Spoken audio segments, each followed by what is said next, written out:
Hello everyone, and peace of Christ all of you. I hope my voice coming good and clear. Please invite your friends. And today our topic have nothing to do with stories of Mumu. I receive from time to time requests to talk about like social life issues. And all of us we have struggle with things in our life. Uh, but for sure, opinion about life is always something personal. Someone is religious, his opinion will be different from someone he don't believe. Someone is so-so, someone is hippie. Each one of us, he have his own way and his vision of life. But at the end of the day, all of us, we as a human, uh, we see the sky blue if we decide to see it blue, and we can make it dark if we decide to make it dark. And this is one unique thing about the nature of a human being, that when he want, he make things look so pinky, you know. When he want, he can make it so unhappy, so sad, so bad. So how we can balance our life and how we can find our way, you know, of thinking, because everything starts from thinking, the way you think, not the way it thinks it is. Sometimes I like there is something you can do is observation. Like when you see a picture of somebody, pictures can be very good to study. Like when you see somebody is looking, staring, you start thinking what this person is thinking about. What is in the head of this person? Is he confused? Is he happy? Is he? And then you can find a lot of answers from the way the face look, the way the hands stand, the way a person he is presenting himself. Pictures can be really something to tell, and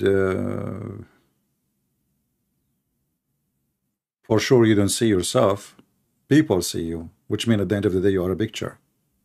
So when people look at you, they look at your reaction of life and what is your day to day look like, and maybe how your life look like.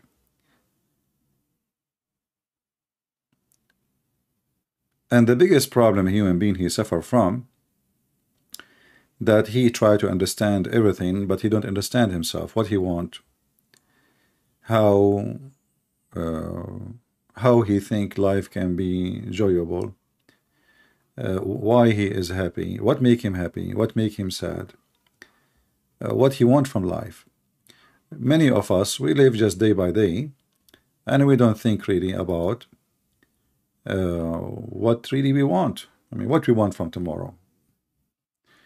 I'm not talking about being worried about tomorrow. I'm talking about what I want tomorrow to be, who I am today and what I will be tomorrow, how self-confident you are, how are unconfident, what is your fear, do you have fear, what is your weakness, what is your strength. There's many questions, we have to answer them so we can learn about ourselves. So the person who asked me, I say, you should, you see, like, people who are suffering from depression, as an example, they go and they meet a shrink. But the shrink, he's there to shrink you. He's not there to help you. Mostly, he's just, he want to make money. He's not even listening, maybe. And even he's listening, he don't really care. At the end of the day, you are just maybe paying somebody to listen to you. Maybe because you cannot find somebody to listen to you. So what people do, they go and pay somebody to listen to them. Somebody, don't judge them.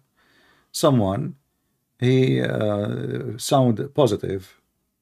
He don't see their negative. And then in the end of the speech, or the time you spent with the shrink, he will give you a medicine which can be helpful, but it's not the doctor who's helpful, the medicine maybe. Because, yeah, you know, like a brain, there is some medicine can help the brain to release some stress and to feel better. But it's not the doctor really who is helping you as much as is the medicine, who is not even made by that doctor and he never been trying it. So how we can really face our problem? I'm going to open my Skype, and if there is anyone have a specific question, feel free. And just make the question general, you know. Don't give me too much details about yourself. Remember, this is a public forum, and whatever you say is going to be online. And sometimes we trust people, we share online what we should not share. You know, even if you are speaking to a person you trust, but that person, you know, one day he can't even get upset from you, and what you share with him, you know, can be used against you. And this is make it other problem too, that we cannot share our pain, we cannot share our problems, and we struggle with them. So like we hold our problems between doors, we put curtains on them, and we try to bury them. You know, the Bible speaks about confession of sin. Why we confess our sin? You know, generally speaking, we think about it as, okay, you know, this is because you know that you did wrong. And now it's time to tell the wrong you said or you did. The fact this is way beyond, you know, telling about your wrong. It's about you. One of the most, let us say, stress release is us confessing our sin and finding somebody we trust so we can tell what we did. You do not need to give extreme details, but when you speak about your sin, you speak about your problems, you speak about your wrongdoing, you feel really better. You feel that you are not alone. You know, human being is a social creature. This is how God, he made us.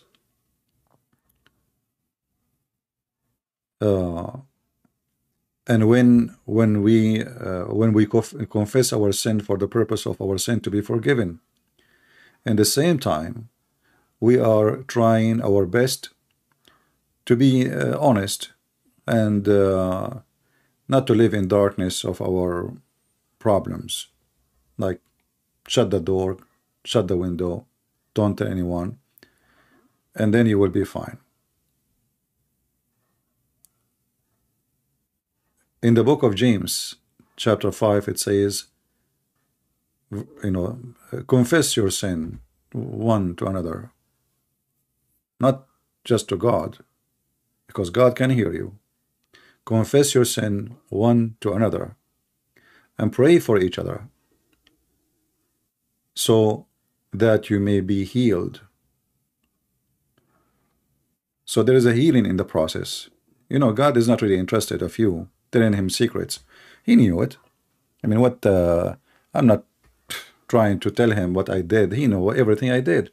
So what the point is a time of healing, and a time of let us say decency. We stand and we calculate what we did, what happened, what we going through, and then by doing that you may be healed.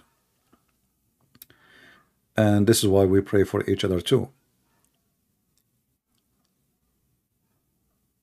There is tons of verses in the Bible about how confessing your sin can heal you. But somebody might say, what sin? You know, I'm talking about my depression. Is depression is a sin? No, depression is not a sin. But I believe too many sin, they will lead you to depression. Same time, maybe one of the major reason for depression and sadness and being unhappy is failure. You know, people who are succeeding, they find themselves really suffering big time failure, because success doesn't mean necessarily you are really succeeding. It can be a big failure. As an example, a person, we will give an example of a person you know. This man, his name is Andrew Tate.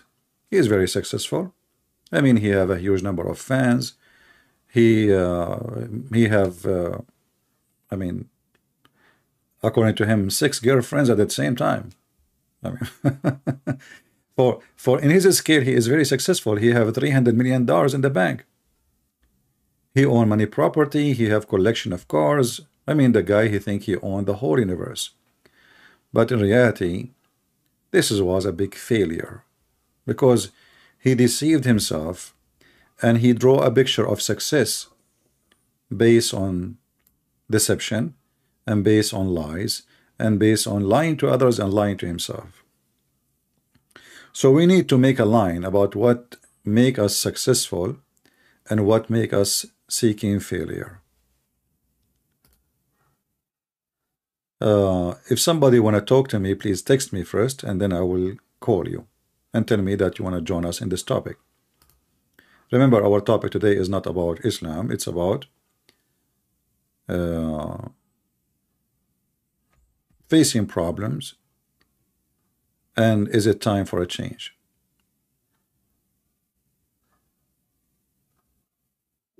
Okay.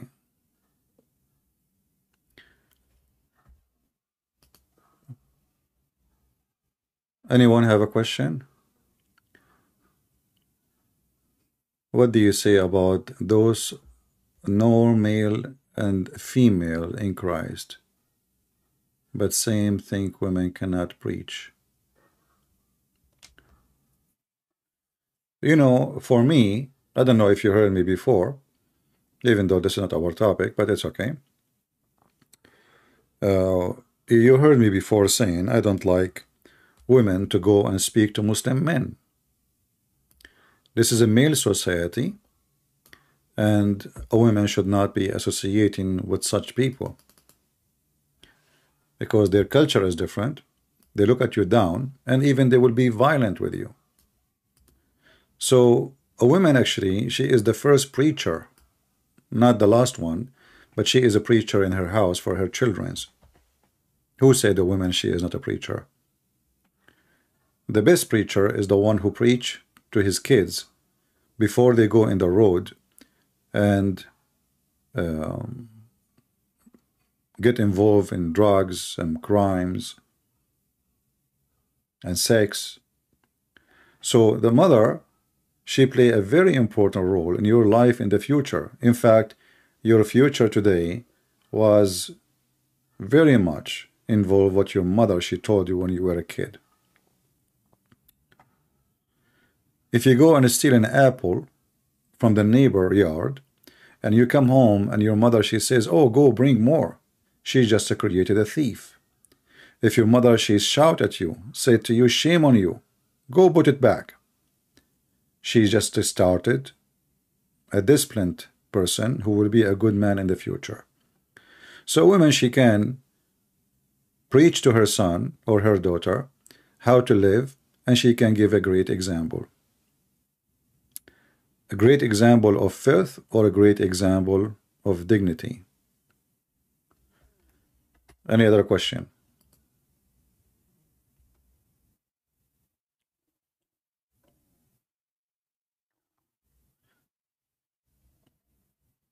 Anyone?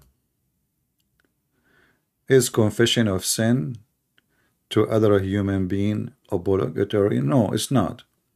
But it's if you feel you need it, you do it.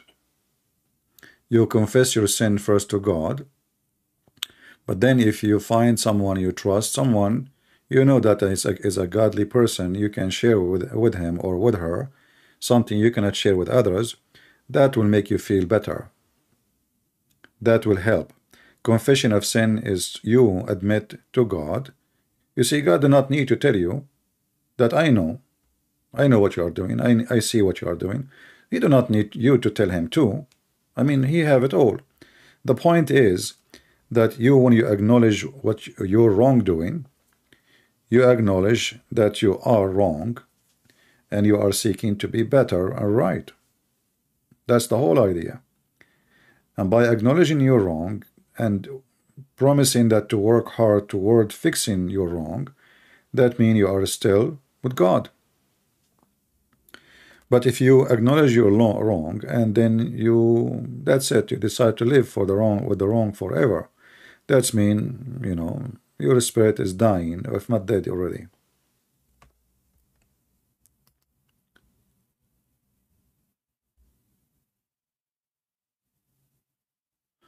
As you see, our topic is not about Islam, so please focus with me.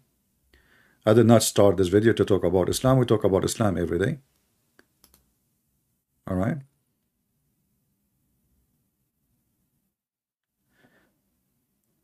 Is confession for our sin for other human is obligatory, or it is repenting for your sin is enough? There's nothing is called enough. Nothing called enough. You see, when we repent our sin does not mean that's it, we became clean and we are good now. No, that's not true. The more you commit sin, the more you're getting dirty, and there's no detergent in the world can clean you. But repenting is the way to make a new growth. It's like a tree, and this tree is full of scars, bugs,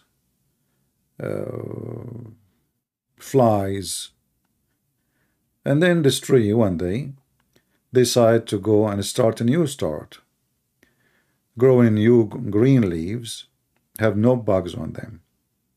But your past is there. You cannot delete that. You cannot delete it from your mind. You cannot delete it from your memory. You cannot delete what you've been through.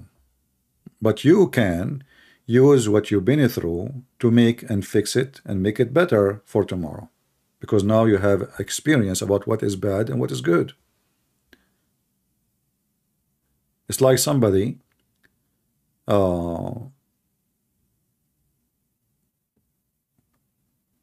was driving in the highway and he find that this driveway is horrible. There's tons of holes. There's a pirate in the way. There's a flood can happen anytime. It's between two mountains. The flood can come and take your car. So why you want to drive again from the same road? Already this road is really bad. So if you drive again in the same road, which is bad road, obviously you're enjoying the bad. All right?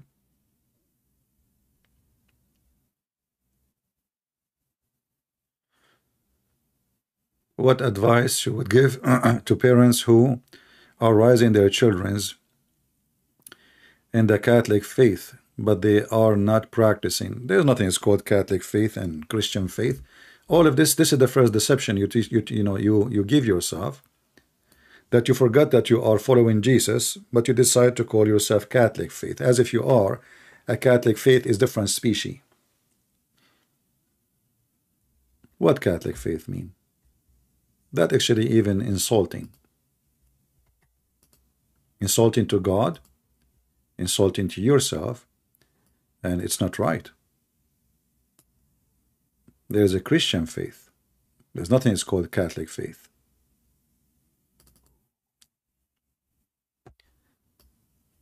So you need first to give definition for yourself what you really think of yourself. You think you're a Catholic faith?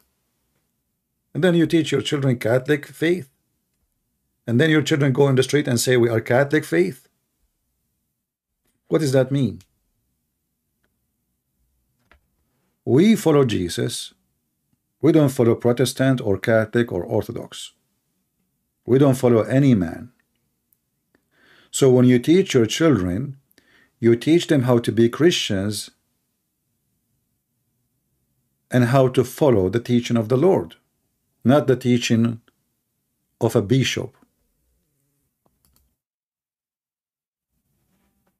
Just question by question, guys, as long I'm answering. So if I have a children, I will never mention the word Catholic to them, or Protestant, or Orthodox. Because when I do that, I'm just telling them that we Christians, we are not Christians no more. We are teaching you, since you are very young in age, the vision which is against God teaching. Isn't it the Bible says there's no Greek, there is no Hebrew, there's no free, there's no slave. All is one in Jesus. So now what we do, we replace the Greek and the Hebrew and the free and the slave by Catholic and Protestant and Orthodox. That is your failure. A person who believes in the Lord, he teaches his children how to be Christians following Jesus.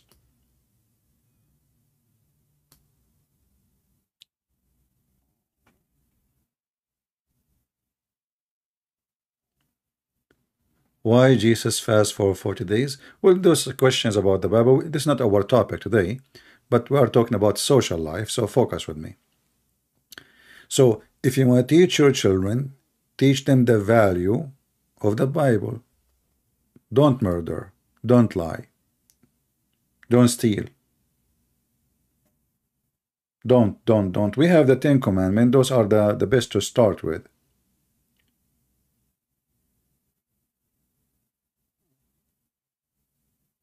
So you have to focus in how you can make your child a better person even than you, because many of us, maybe we came from a very bad background. Maybe you are a person who used to take drugs. Maybe you used to be in jail, but you don't want your children to be the same. So what we do our best to make them go away from the way we went.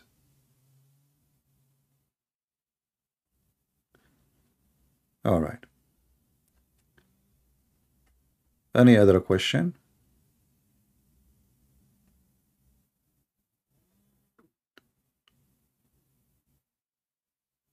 Guys asking me questions about the Bible. This is not the time. You know, this is telling you how people they are not really, they are not with us.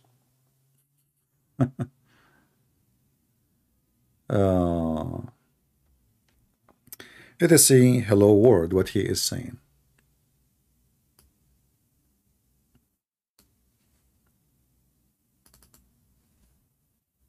Focus with me, focus. We did not start this conversation today to explain a verse in the Bible, but we will mention a verse in the Bible if it help us in the topic.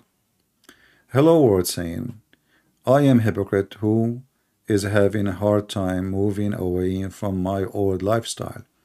My faith is fading. What do I do to get back? You know, there is nobody really can help you in getting back except yourself, and look like you working in that, because you know, you are confessing your sin, and you are confessing that you are being hypocrite, and that's mean you know the solution. Stop being hypocrite. I mean, the medicine is in front of you. What is the problem? I'm being hypocrite. Why? I live my old lifestyle. How we make lifestyle a lifestyle? What is lifestyle? If we go on now and we try to find out what is lifestyle, we will find that we are living in a slavery of things we learn around us. As an example, it's very normal these days to say being a gay is fine, but according to the Bible, no. That is a hypocrisy if you say it's fine. No, this is sin. According to the Bible, it's sin. Same as all sin we do. And we know what the Bible says about it. So if you decide to live hypocrite, you will die as a hypocrite and you never live your life, because now you decide to be politically correct. Same time, you confess, or you convince yourself that well, I'm weak. I mean, what I can do? I cannot fight against everything around me, so I will go with it. You know, everything around me is wrong. In order to live in the wrong, I have to be part of it, otherwise I will suffer. Well, you are suffering already. So living in the wrong did not help you. So the best way is to fight against what is the problem, which is your lifestyle, whatever it is, change it. You can fight it.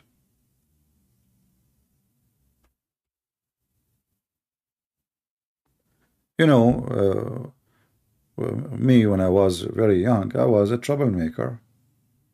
I have a fight every day.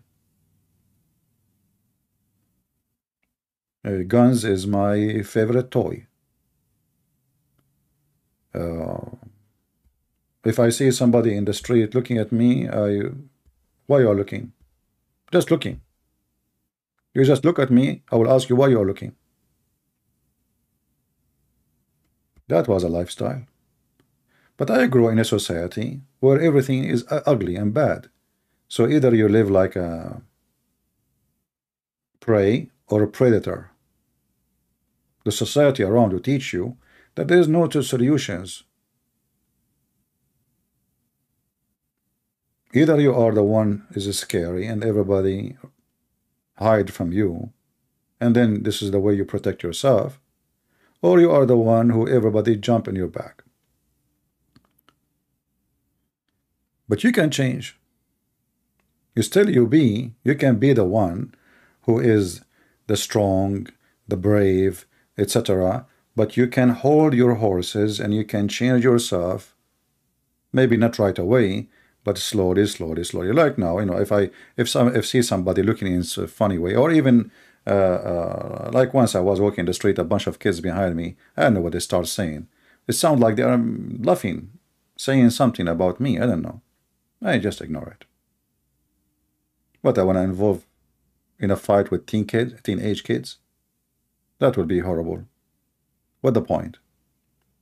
So you have to be wise and you have to make the right decision in order to do the right things. Otherwise, doing wrong is so easy and can cost you your lifetime. All right.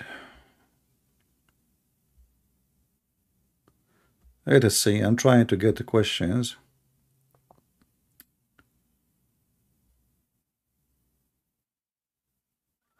So if you want to change your lifestyle, you can change it simply. The Bible is there. Read and try to live the stories and try to be the same, you know, as the real Christians they used to live. Fight your sin, resist it, be strong, and don't associate yourself with the wrong ones, because most of the problem we have is we have bad friends.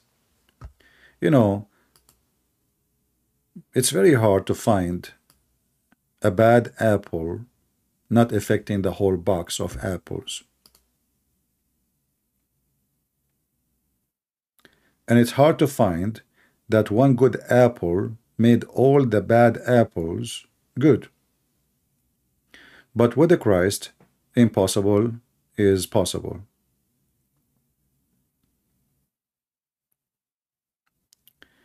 You know, people, they grow old and then suddenly they find themselves, they have nothing. Not necessarily about money. Not necessarily being homeless. It can be anything. You accomplish nothing. That is a problem. And now you notice it. Now what you can do? You are old. Even in that moment, you can still have a new start in your life. You see, happiness and sadness is something in our brain, is not in life. If you go outside, unless it's snowing and crazy ice, you will see even there is birds singing, even though you are crying. Like how the bird is singing and you are crying doesn't make sense. He's a bird. His life is very simple. He go and look for a worm, for some seeds to eat. He have little tiny nest. He live in a tree. If the wind shake it badly, his nest can be blown up. So how the bird live? How the bird don't suffer from depression? Why he don't go to the clinic? Because the bird, he adopted his life. You adopt. And you adopt in the right way. So you need to learn how to be happy when it is time to be sad. And you need to learn how to get out of your sadness. And if you fell down, how to stand up again. And when you fell down, there is people that will be rejoicing because you fell down. That make it more even ugly, right? So what do? You let them rejoice, laugh at you, and there is people who maybe will feel sorry for you, feel bad for you. But either one, nobody can help you unless you decide to help yourself. Remember, everything is in the brain. So when you are sad in your brain. It's not because life is sad. When somebody he lose a family member, what happened exactly? What happened? Anyone can tell me what happened when somebody lose a family member? Why people they are sad?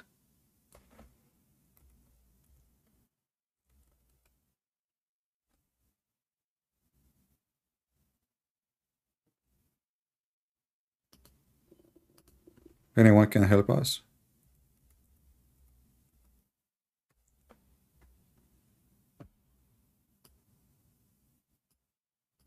Somebody in the family, he died. Somebody you love very much. Maybe your son, maybe your daughter, maybe your mother, maybe. What happened? Why you feel sad?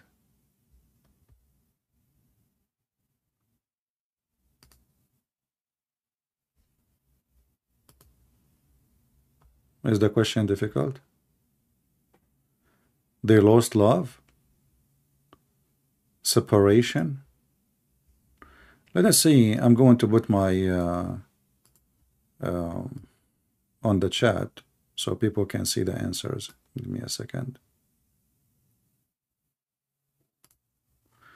So let us see and review the answers.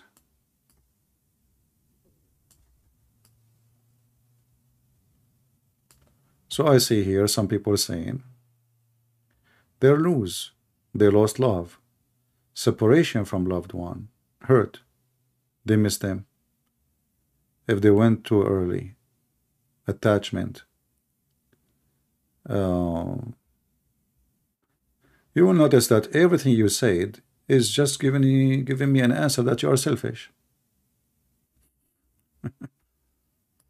Seriously. You lost. It's you who lost. You are thinking just about yourself.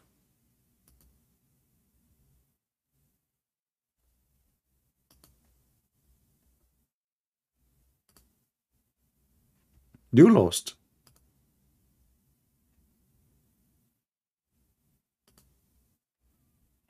So now because I lost, you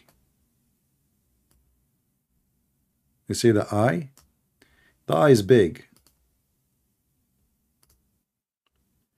So even when we are thinking that we are in love, in fact, it's about I, not about he or she. If you understand life, then you understand that life is about death. We are born to die. So why we capture ourselves with sadness? I understand you will be sad for some time, but you should understand too that we are born to die anyway. All of us here, all of us, we are dead. All of us. It's just a matter of time. Maybe one of you would die now, maybe tomorrow, maybe me, maybe you. So if we understand life, we understand life come with death, and death should not be a sad moment if we are believers. I will never be sad. Why wouldn't be sad?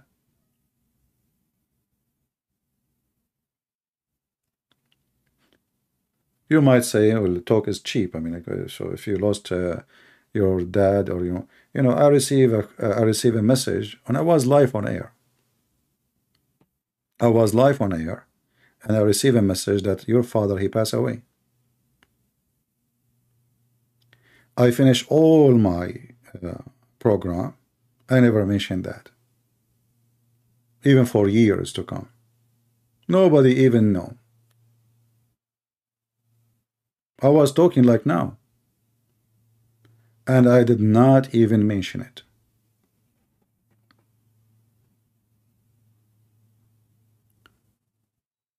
So you have to learn how to be strong. You have to learn that harsh time, it might be a good time. Because death is not really something bad. Death, it can be very good. I don't want to live forever. Not in this earth. It's time to go. I pray for someone is ill to stop suffering. I pray that me, myself, I will not grow so old to the point I cannot even go to the bathroom. I don't want to live like that. What's the point? So we need to understand that death is a mercy, is not something bad. So if you understand why, you understand how to live with it and how to enjoy it, maybe. Even it might be a very bad news for some.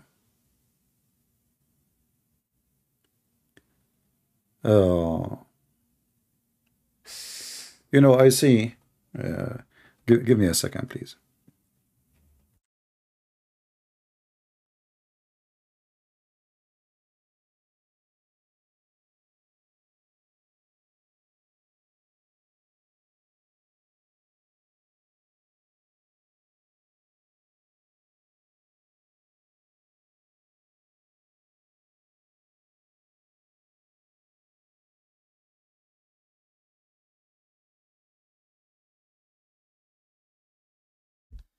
All right, sorry for that. So we need to learn how life can go and why we are exist in this earth and what life is about. Life is about you dying. Like if you look at the sand clock, the old days sand clock. Smart is the one who came with them, right? If you look at those sand clock, you will notice that there is sands coming upside down. But what does that mean? It means time. But if we don't look at it, we don't notice it.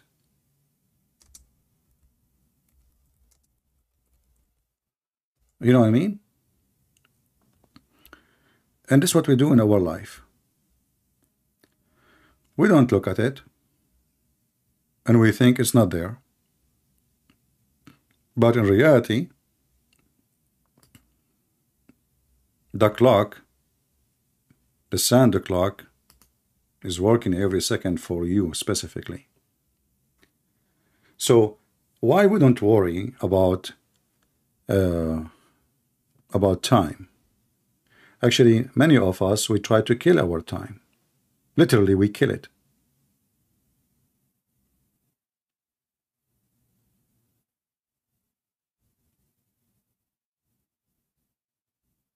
We go to places which is useless.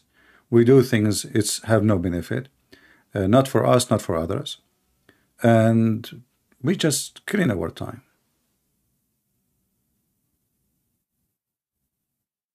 How come people don't get sad for killing their time? Which means they are really helping themselves to die faster. Like people who go to nightclub. What exactly are trying to accomplish in a nightclub? Oh, having fun. That's not true. That's not a place for fun. Oh no, you do not know what fun is. Yeah, well, I know. You get drunk.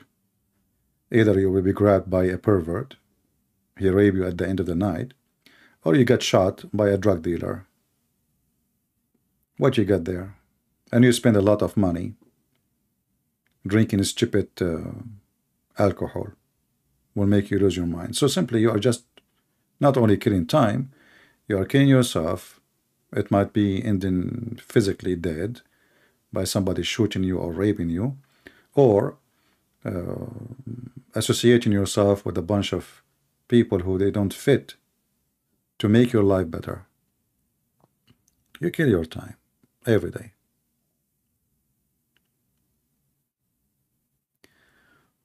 What is your position in accepting children contraception? I'm not sure what does that word mean. Forgive me, please. Let me see. Let me copy it and try to understand. As you know, English is not my first language, so some words I don't know what they are. I never heard of them before.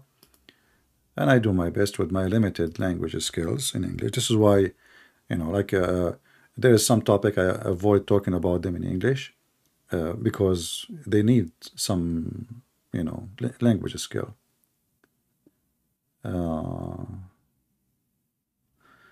It says here method of contraception. Okay, female implement injection. I cannot tell you really what I think about like having children through, like using the benefit of science to be able to have children. This is personal opinion, and nobody can measure how much you are desperate to have it. So I cannot advise you in what is right, what's wrong. You have to make your own decision. Any science can change the nature of a human being is a bad science, is evil. But if it's science to help a human being to survive, why not?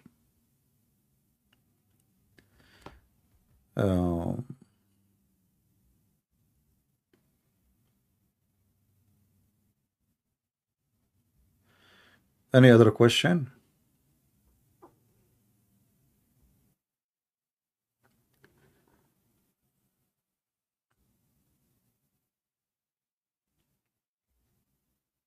I'm just trying to read the past text.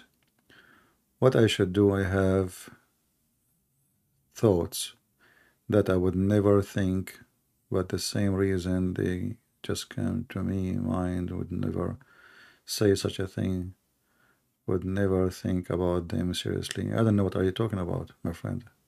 Try to make a sentence I can understand.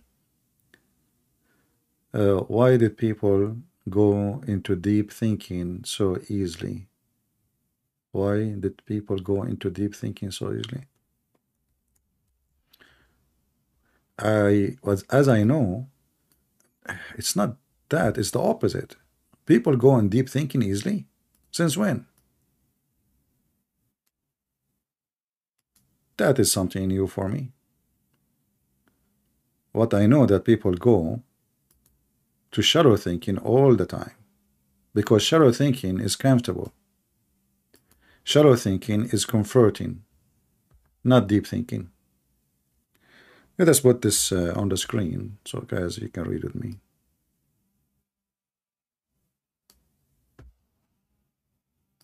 I did not read the rest of your comment. I just stopped with the deep thinking statement.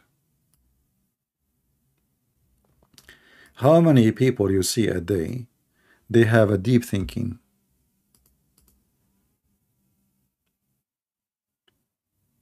I don't know. I don't think I see people have deep thinking around me. Very few you will see in your lifetime. In daytime, maybe zero.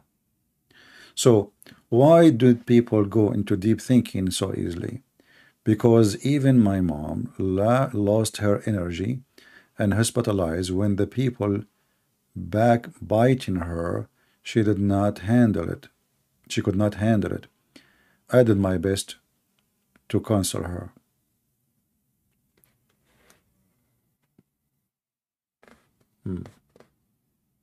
How many videos Muslims they made against me every day? They made a video, they said sexual predator, asking a Muslim woman to suckle her boobs. I mean, how many Muslims they make every day and post funny pictures, God knows of who, to insult Christian Prince. I laugh.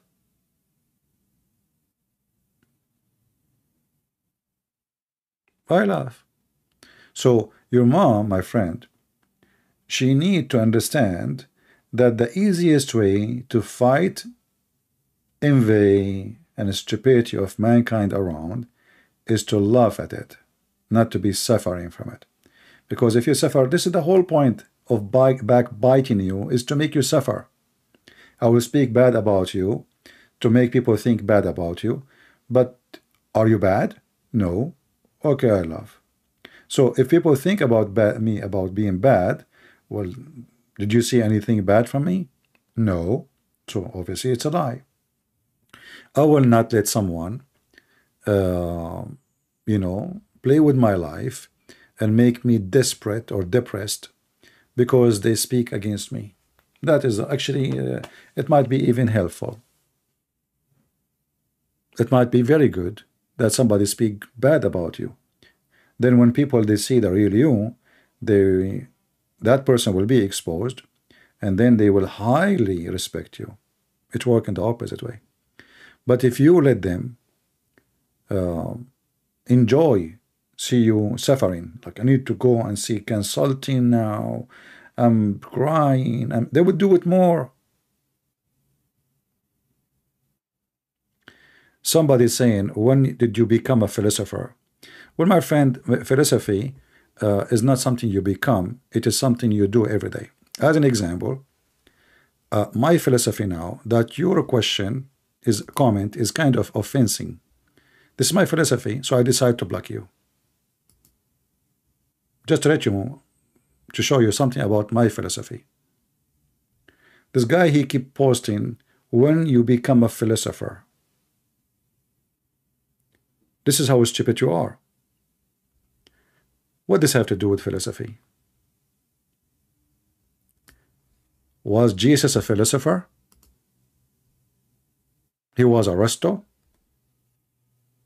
He was discussing who came first, the chicken or the egg? You are just a silly person.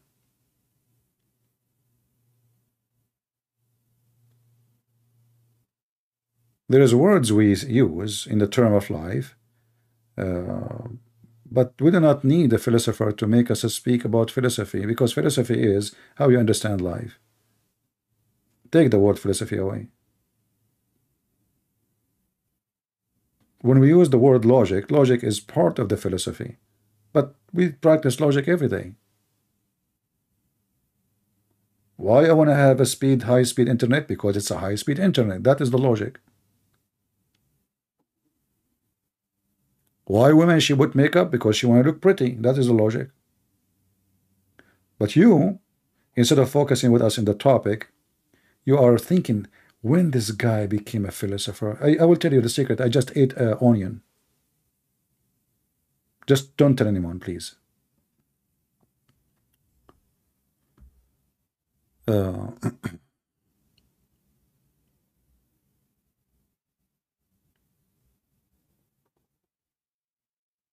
there is any question, all right. Let's see in Skype. Somebody saying live, but did not tell me if you want to join us in the topic or not. I don't know. Live. Tell me, what do you want? You want to talk in the topic?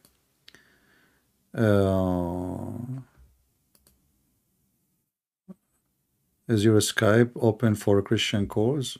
Okay. Let us call this person.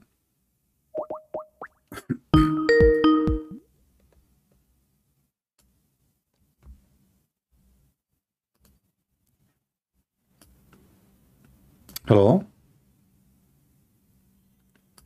I'm so glad I finally talked to you. You're welcome, my friend. You are listening to us live now? Yeah, I was just on YouTube. Or what do you think? But What do you like to it say? up.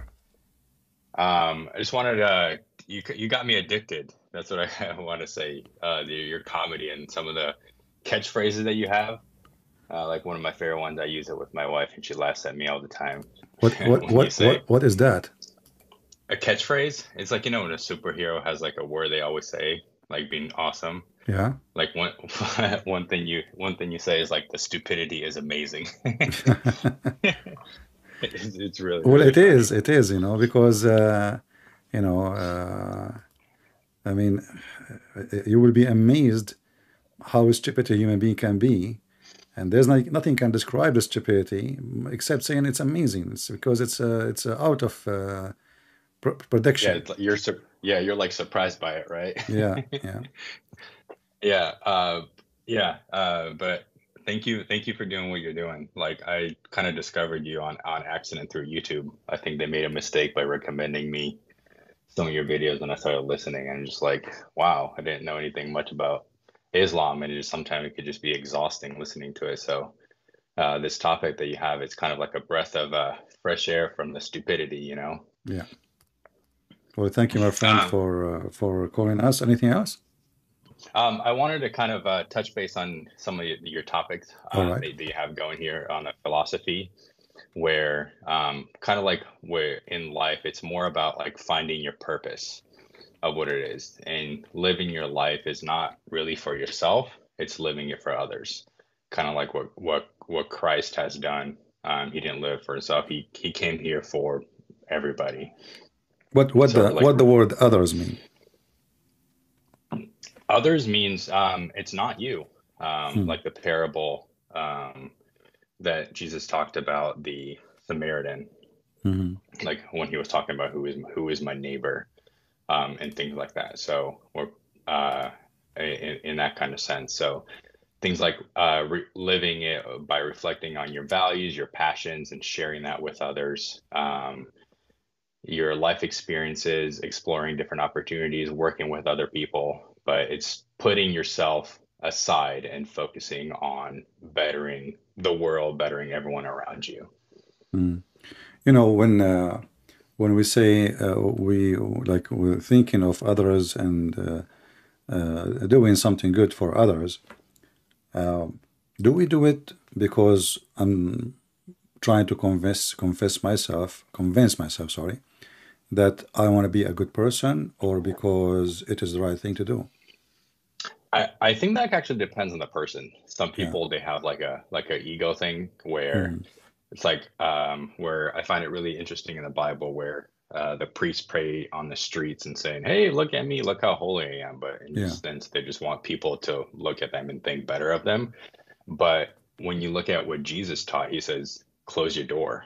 Like, don't let anybody know. Like, if you want, crying or whatever, like wipe your face and kind of move on." So it's like completely the opposite. And it really depends on the person's inner feelings or their kind of inner ego on how they're actually trying to live their lives. And it's actually kind of easy to tell where you see that people, especially like nowadays on Instagram, it's like, hey, look at all this volunteering that I'm doing and posting a million pictures of them Yeah. working hard. Or a But in guy, he is reality, giving a sandwich for an old woman, and he want to make $1 million by posting the video. exactly. It's Yeah. like, no, no, no, you're doing it for clout. That's Yeah. all what you're doing. Yeah. You're trying to look humble, but in reality, it's like you're This is not. why the Bible Like, says, if you give with the right hand, don't let the other hand know. I mean, just as simple as that. Those who exactly. You speak, can't. those who speak and show what they do, they are just seeking what to show and get the benefit. Yeah. Yeah. It's I find it really funny. I was talking to somebody the other day and they were bragging about how humble they are, but they didn't get the irony. Actually, me myself, I trust those people who say we are sinners more than those who say we are good.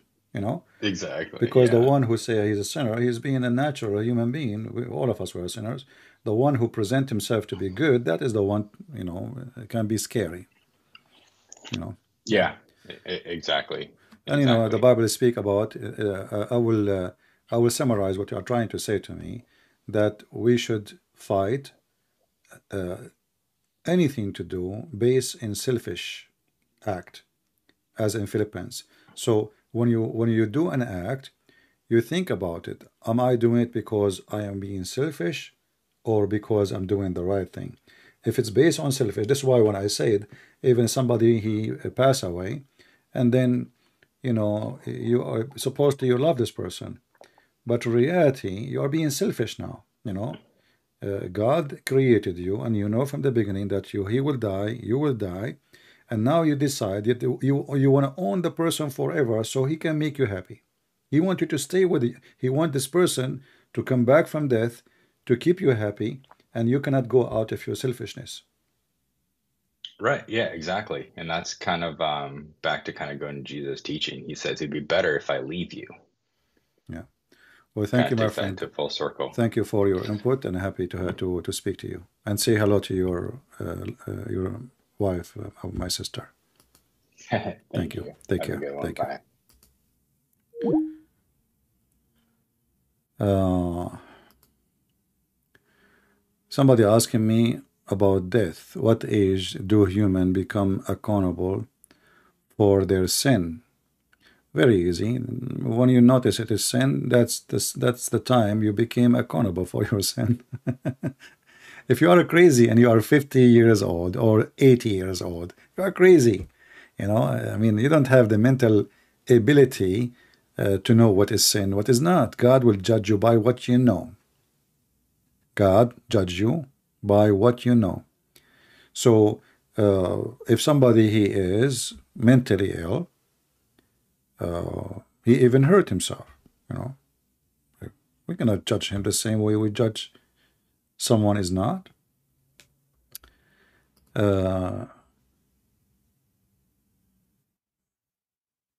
Okay. Elijah sent me a message in Skype. I don't know. You want to call Elijah, or you don't promote selfish motivation, man. Jesus is the only one who can help you, and not even yourself. Philippians 4:13. Can do all things through Christ, which is strength me. Focus on Jesus. Yeah, my friend, we are talking to everybody. There's people who do not know even who is Jesus. But it's good as a Christians, to find our help in the Bible always. Okay. We have Rose. All right, let's see.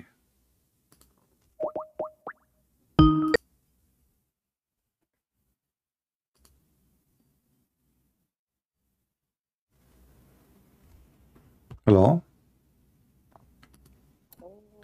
Can you speak louder, please? Can you speak louder?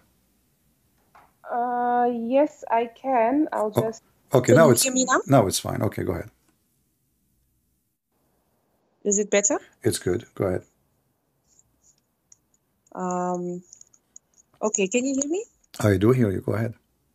Oh, okay. Okay. Well, how are you? I'm fine. All right, that's good. I wanted to answer, you had pinned on the chat a question that you had for the audience. Okay. And I just wanted to also give my own, I would say, response to the question.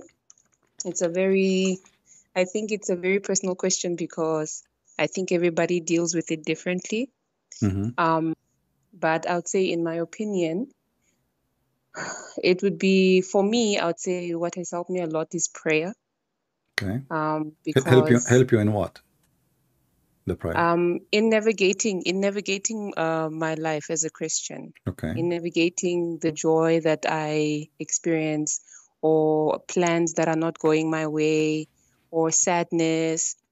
A few minutes ago, I heard you talk about the death of your father, if I'm not mistaken. I'm sorry if yes. So I also it triggered me also in a way because the way I handled the passing of my father was completely different from yours.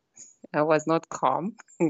So but it taught me a lot that, at the end of the day, life still moves on. God has that ability to give you the strength to move on. because if a person's time is to go, it is to go. And what you can do on this earth is just accept it and know that God's planning is always perfect. If they were supposed to go, it is because they were supposed to go. Because even for my father, he was suffering from pain. So I would want him to stay. I would have wanted that he stayed longer, but I knew that he was in pain. So it really resonated with me to know that other people also know that God's timing is just God's timing, and that we can never experience the pain of someone who's really near death, and that they need to be let go of, and then they'll find peace where they're going. What about So I just want different lost, like not necessarily death? I still think prayer is key, and also being around people who are like-minded like you. I think it's really bad to, especially if you're not strong, in the Lord, because like you get ups and downs in life. For example, for me, I just got recently married, and then I also had like some good news that I'm expecting, but I'm not living with my husband at the moment because of financial issues, and I'm studying. So that type of like the distance is a type of loss for me because I'm a family orientated person. Mm-hmm. And when I'm not around family, it's not that I don't, but it's kind of difficult. Yeah. That type of loss is not nice also. So I would say it's prayer, and then speaking to people who really understand what you're going through. Not a lot of people, because also at the same time, not many people are rooting for you, you know? So you need to be wise about who you tell your problems to, so that they can give you wise advice, and then pray about it. Prayer always works. I always vouch for it. What if somebody Because is not a believer and he don't believe in God? So what do you think you should do? if someone is not a believer and they're going through something bad in life, Mm-hmm. I encourage them. What I don't do is I don't force the gospel to anyone. Okay. I don't force the gospel, because when Christ was revealed to me, he came so lovingly. He didn't come forceful. Not to say also, this is not saying that people should not be passionate about anything. I'm also passionate about the gospel. I say this because I have a friend. She's Hindu, Mm-hmm. and there've been like more than several occasions where I've presented the gospel to her. I've presented the gospel to her, and obviously, as a Christian, you present it lovingly.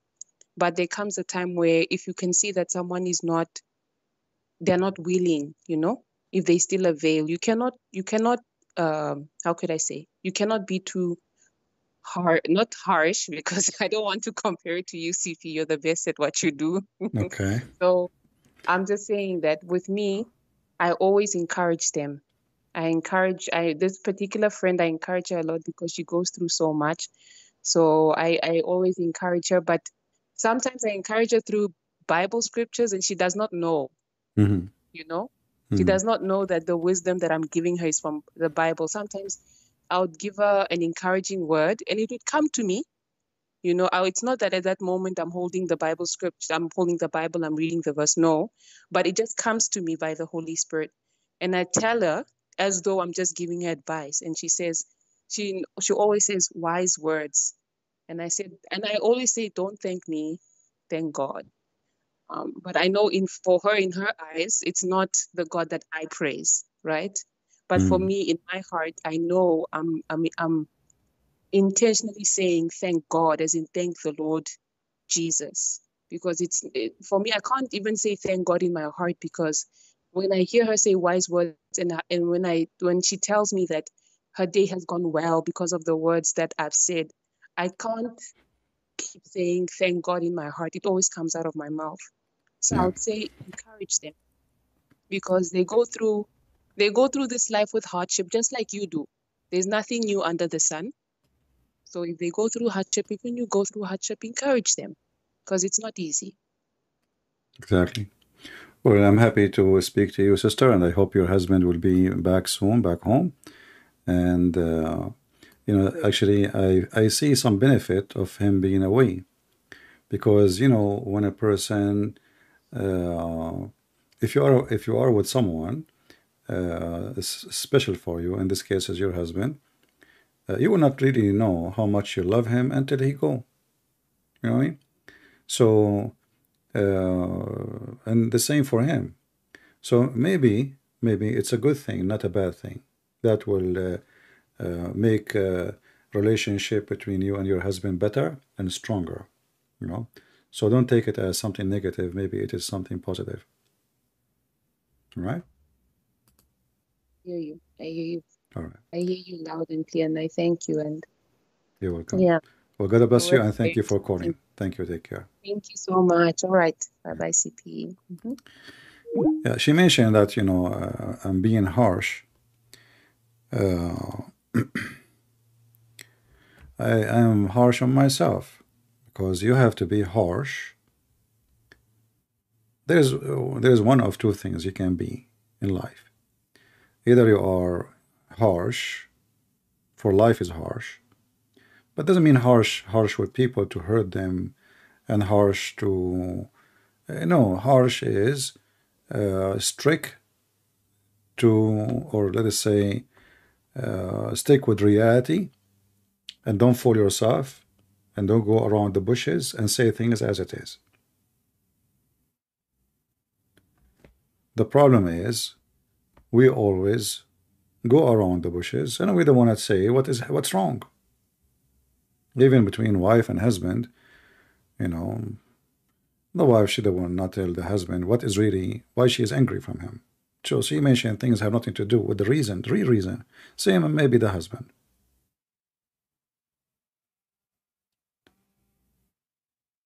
So we try to find excuses to make a fight, to create a fight. The Bible speak about transformed and renewing of your mind. You can always renew, especially when you find that you are wrong. You have a failure. Your mind is not telling you or not giving you the right reasoning. So you need better, or you better find a renew into your life and your mind and the way you think of things. In the Middle East, we have a very narrow roads. But I used to think about the road of my house is so wide. I did not notice how narrow it is until I saw a wider road. And then I noticed that the road in front of my house is narrow.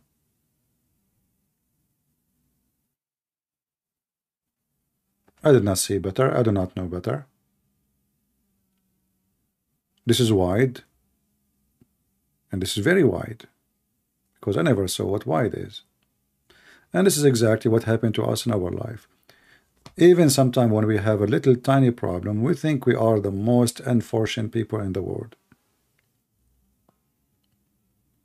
We make a drama about it. There is people, they have no feet to walk on them. And there is somebody complaining, making big drama because he missed his appointment to the gym. There's a person looking for liver to live for tomorrow. And there's a person, he live a drama because he have a pimple in his face. What the people will say about her? She have a pimple. I mean, life is miserable. Pimple.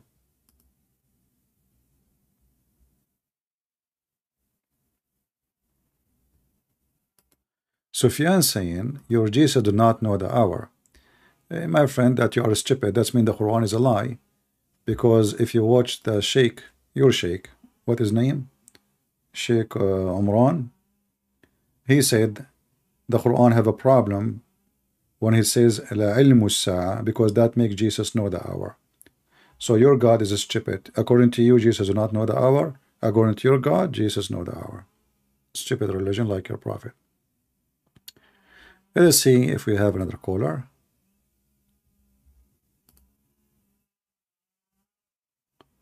Elijah, if you want to make a comment, my friend, either you want to call me or not. If you don't want to call me, then you post a comment in the comment section, in the chat. Posting in Skype would not make me happy. All right? You want to do something, just do it right.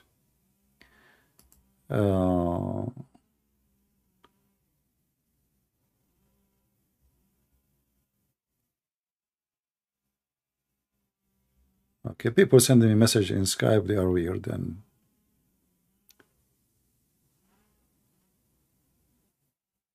somebody asking, I know that Steen was wrong. When I was 10 and I was to die at that age, would I be cast away from God? Again, thank you for, okay, I don't know, the question is really not, what, so you are saying to me you did steal at the age of 10? You know, in the cross, we have a story of a person, he is a rebel, you know, we do not know what he did exactly. Maybe he committed crimes. Maybe he was a thief. But believe in Jesus, and he repent from his heart, the Lord, he promised him salvation. So, you know what is wrong, and don't do it again. When a woman, she was caught by the Jews, and the Jews, they want to stone her. Jesus did not judge her. He did not stone her, but he told her one thing: don't do it again. And that's what I say to you. Try to fight your sin and don't do it again.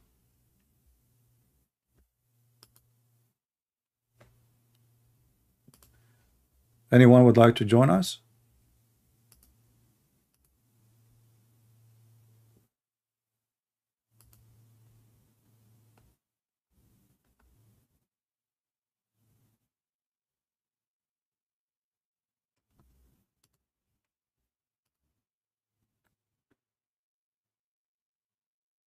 Okay, let's see.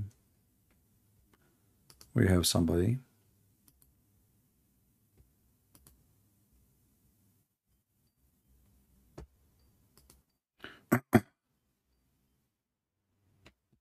Hello? Welcome, my friend. God bless you. What do you like to say to us? God bless you. I just want to say first off, thank you very much for what you do.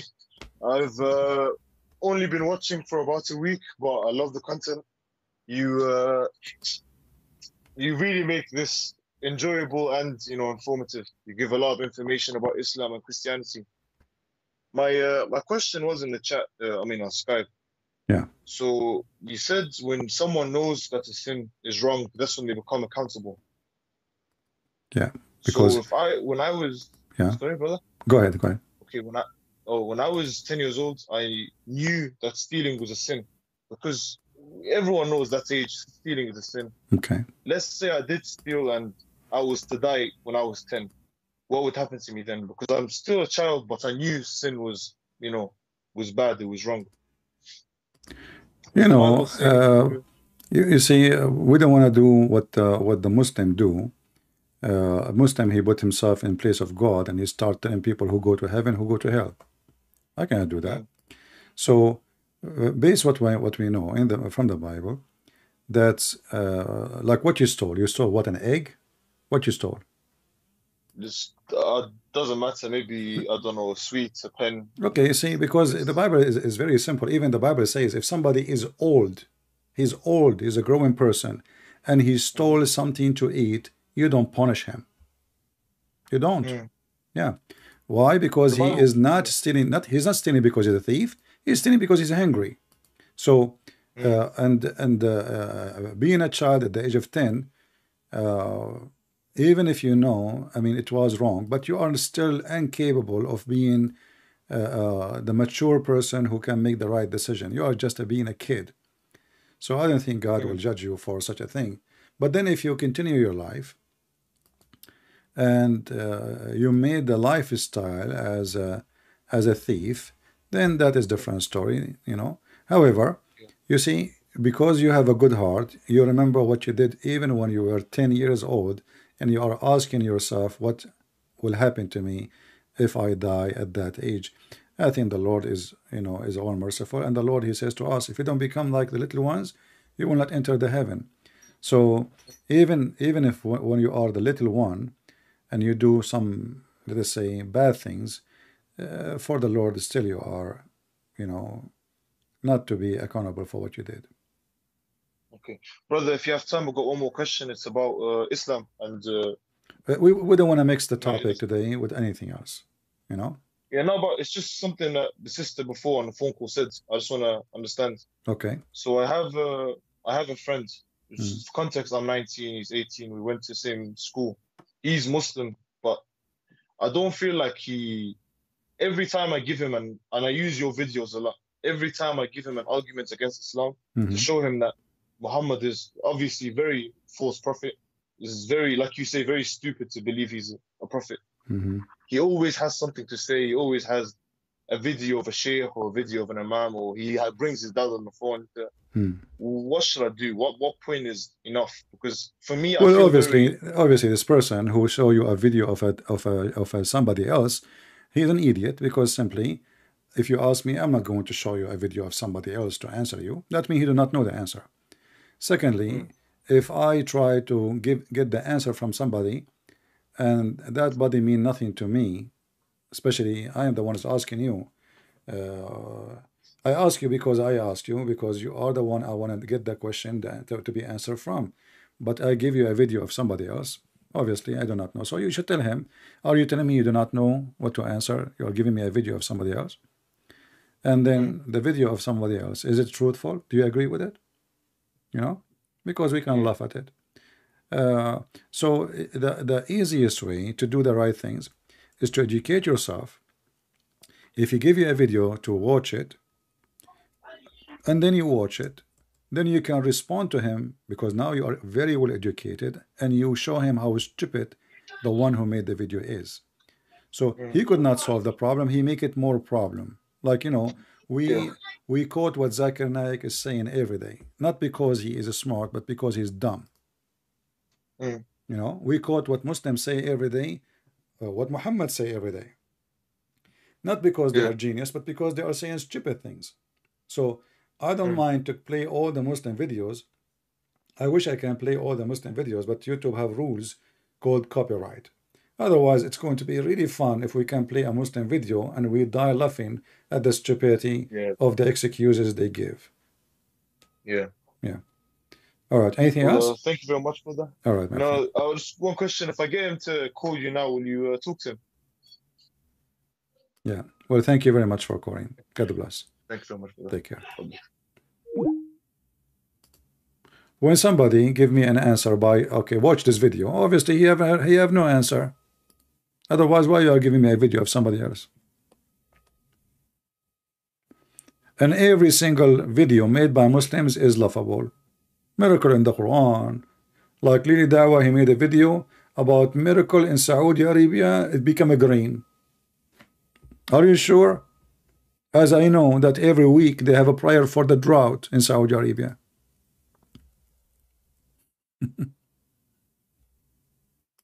Become a green just because there is some rain came and flash flood?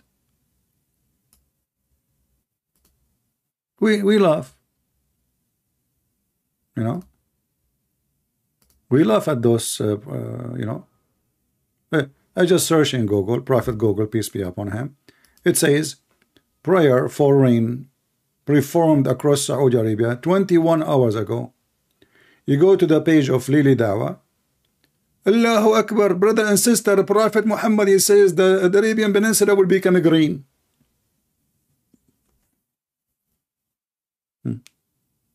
They are desperate for rain. There's no rain. It's horrible. And they keep praying to Allah every week for rain, and rain never come.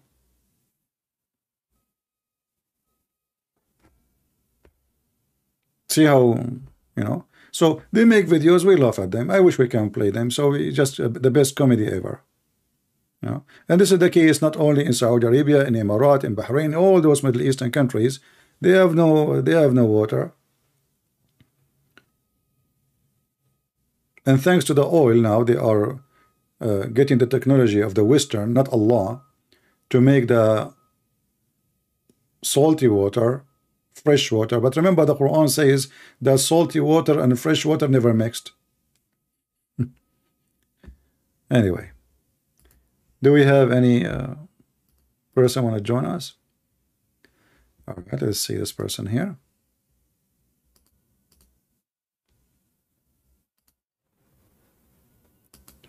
Yes, my friend, you're live on air. Go ahead.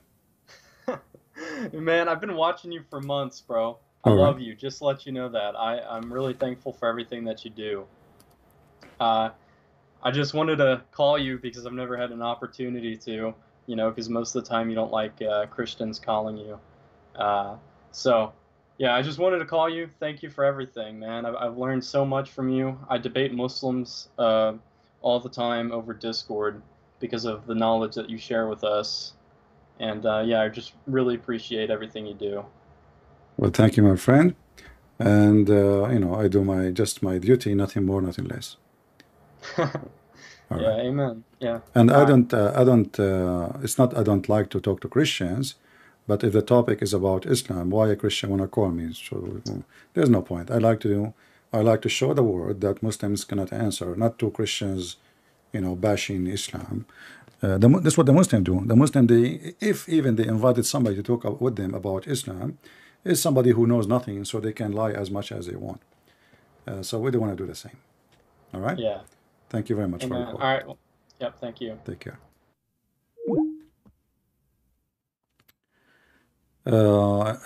Anyone have a question?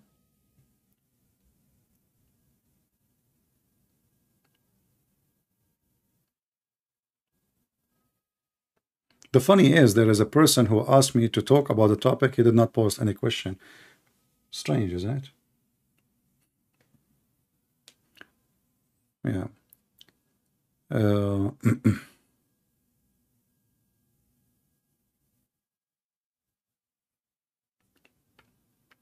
Anyone have a question?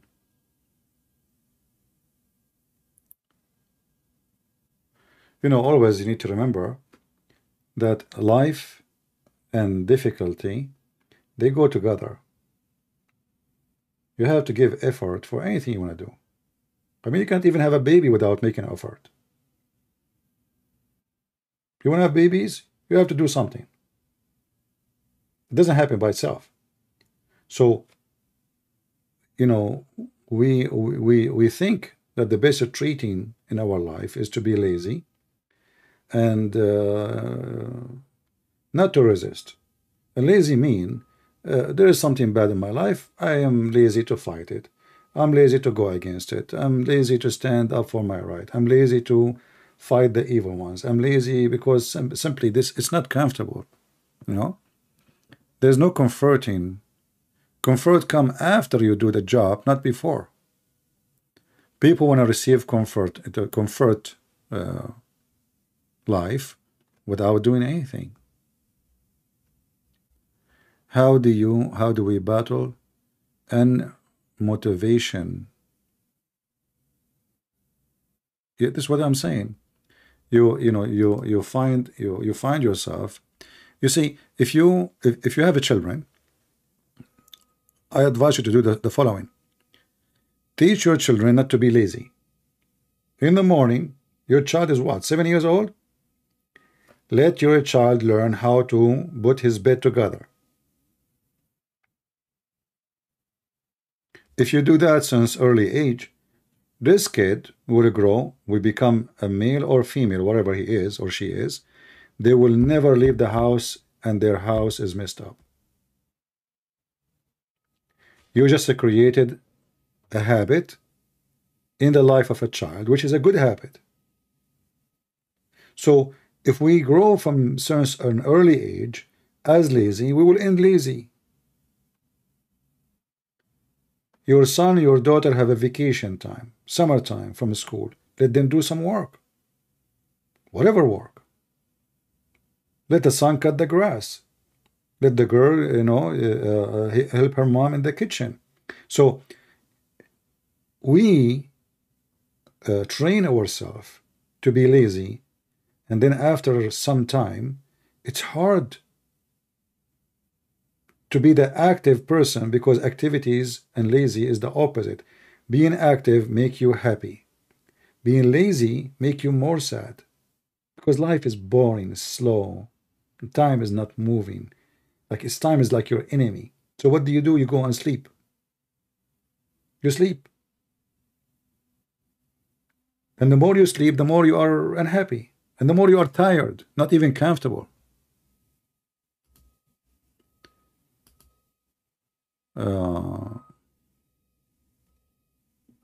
My friend, don't tell me I am a fan. Tell me if you want to call or not. A fan of what? I don't want to have a fan.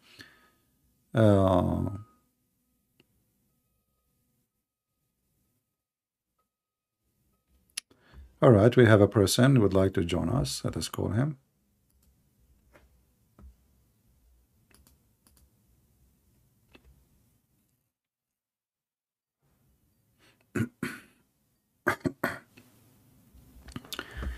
Yes, my friend, you are live on air. Go ahead. Yes, I'm a big fan of you, and I wanted to just tell you a story about my life. All And I right. don't know how it comes to you, and I just want your opinion. Because, long story short, I had a friend, he's a Muslim, Mm-hmm. and I'm an atheist. I was born atheist. Okay. And the reason I started to watch you is because from the guy, ex-Muslim in Germany, I think you know him, the Amir. Uh-huh. And then he brought me to your channel, and then I started to dig deep into your channel. But at first, I was just looking for something against Islam. I was not focusing on the Christian part because I didn't believe in any God. And then and then I lately found out that my friend, he doesn't even want to have contact with me because I confronted him with the I wanted to give him a Christianity as an opportunity, and but now I noticed that just because of this, it brought me so much nearer to faith. Because before I was just an atheist, believing in science and had no faith. But thanks to you, man, I become faithful, and I'm trying to. How I help you? Everything you say is the truth, man. Everything. You always have the. You always quote hide the. What's the quote? Seek the truth, and the truth will set you free. Yes. And then everything you say, everything. It's so So you see, real. this is not me saying that. This is Jesus. So the one who help you, really, if this is the most you like, that was the Listen, Lord, every the time Messiah, I he said. talk So the one about who help you is not me, it's Jesus. every time I talk about the Messiah, I get goosebumps all over my body. One time there was this guy, he was at my place, the Muslim guy. I tried to free from the Islam, and then there was some shit happening, and I don't know if he did it on purpose or just tried to get me scared, but there happened some unusual stuff, and then at night I looked up all the prayers against black magic and against some shit like this, and every prayer I said it loudly from my phone, and I was praying to God, and my body started to become full of goosebumps, and now I'm talking about this, and you telling me this is the Messiah, that this the goosebumps always comes. They only comes if I talk about this topic.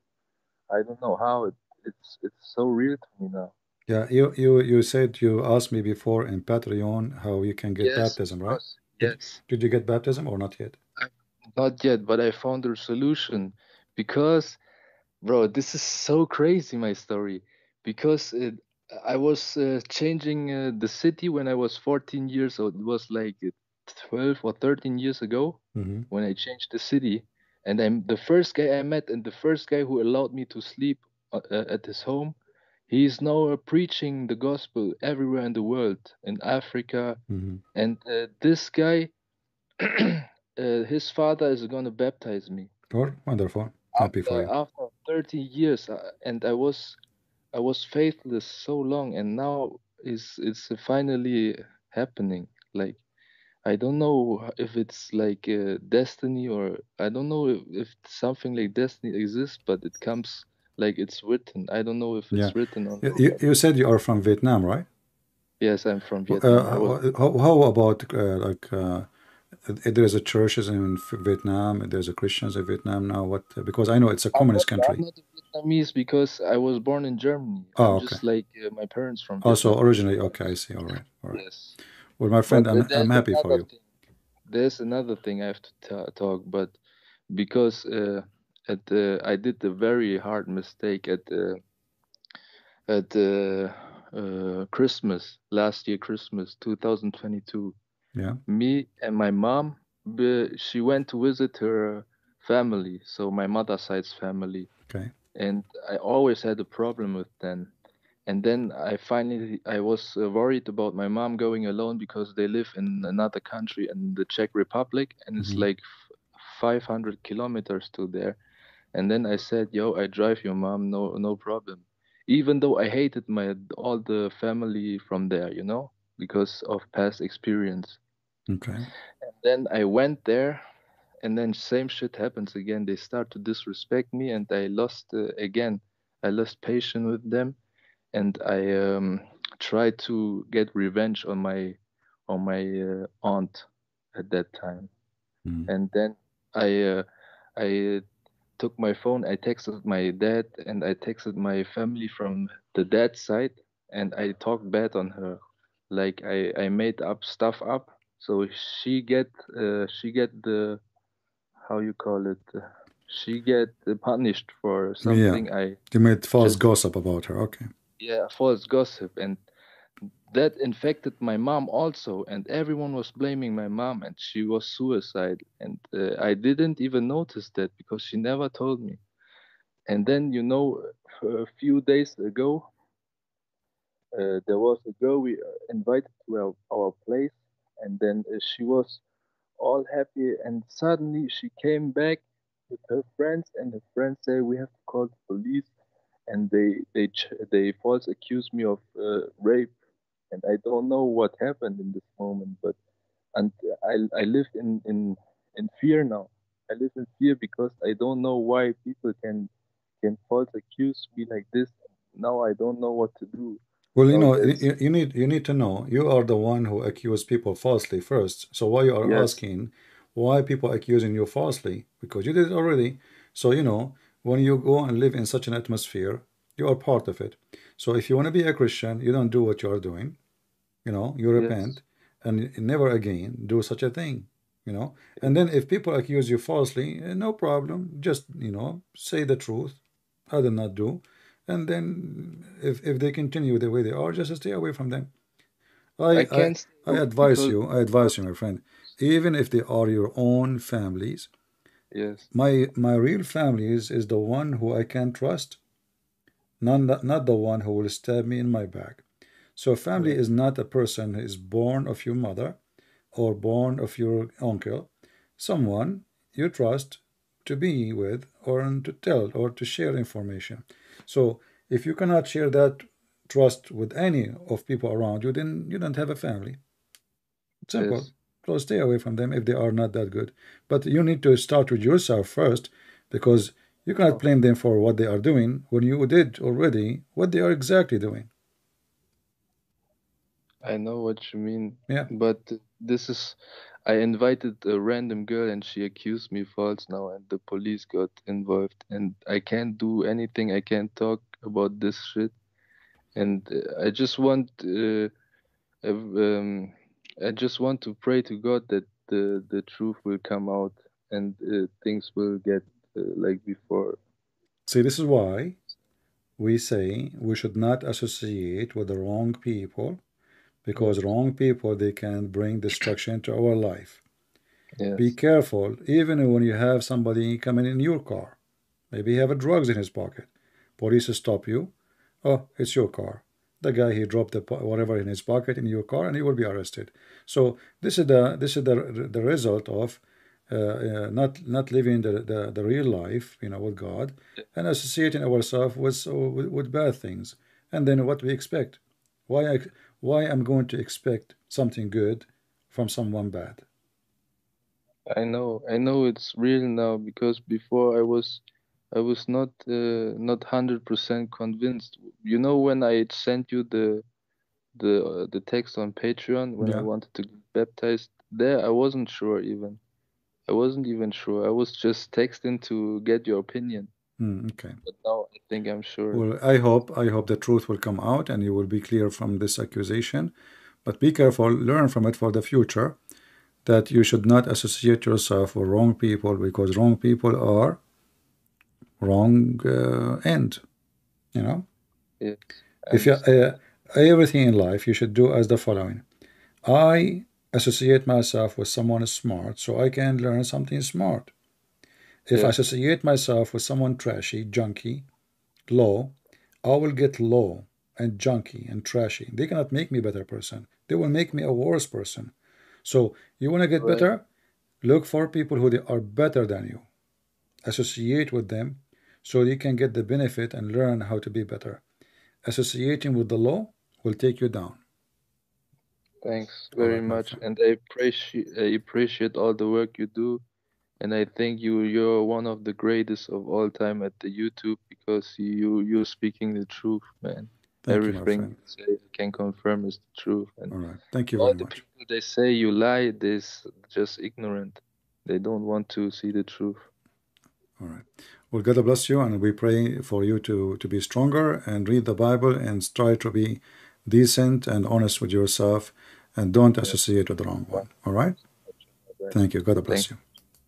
And I am not the greatest of anything, you know.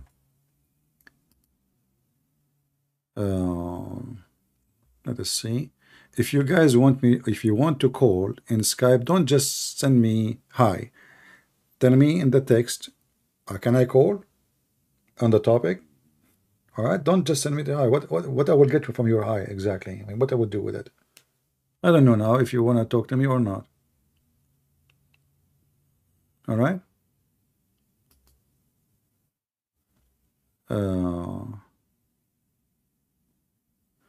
Somebody have a question. That's me. He will not talk, but he want the answer. Let me, without showing the name, show the question.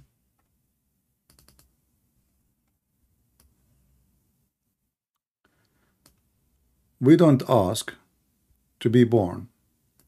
So why then God put us in this world to suffer in this life? The world with injustice everywhere, even to the moment when we born. We cannot choose to be in what kind of family, etc. I think about this many times and never get the answer. So how do you think about this? Very simple. Actually, I just answered. I just said to you, my family is not the one who gave me birth. It's not brother or cousin. My family is people I trust and they trust me. You can always renew your family. You can always renew yourself. When you say, I did not choose to be born,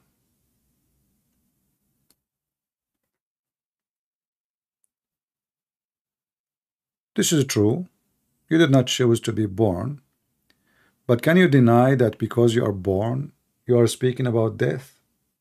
That means you are enjoying it? And when we speak about life is full of tragedy and bad things, but can we deny that life is full of good things too?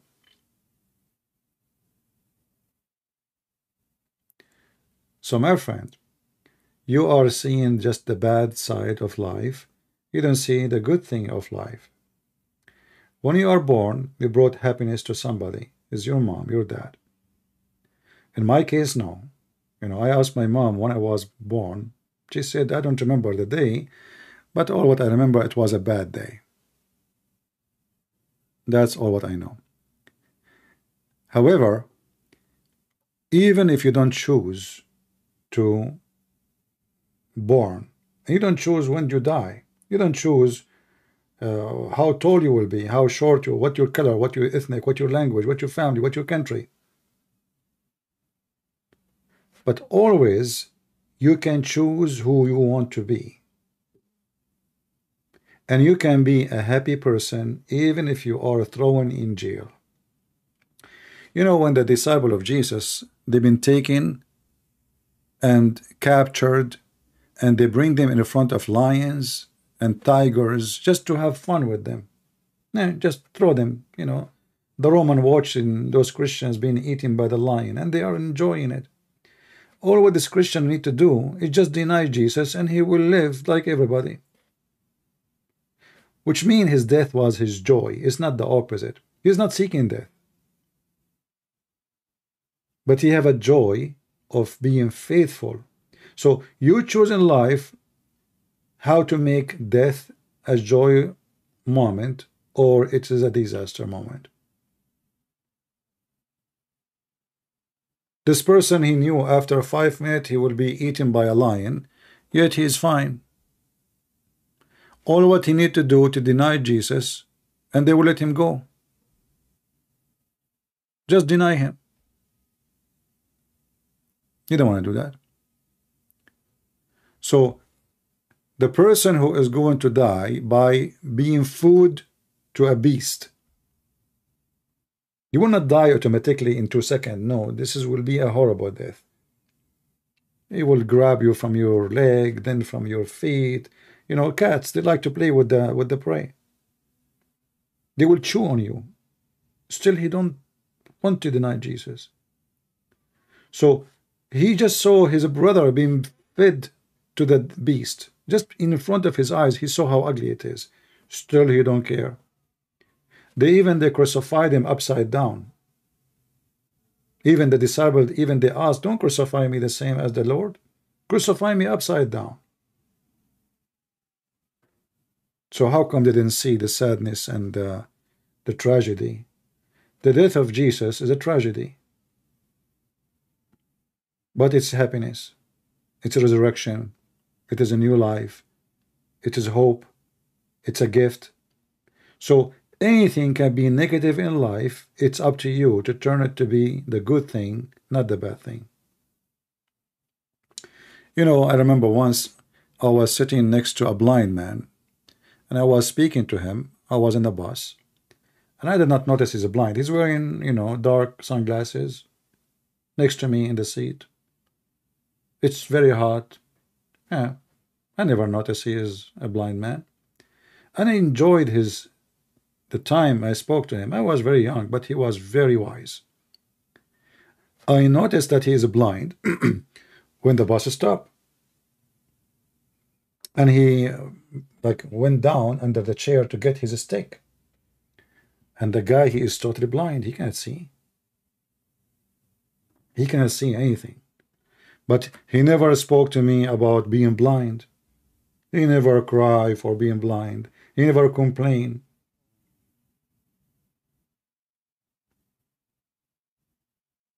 He's blind. I mean, how horrible can be more than being blind? All colors is washed out, all images. You don't even know how your son looked like.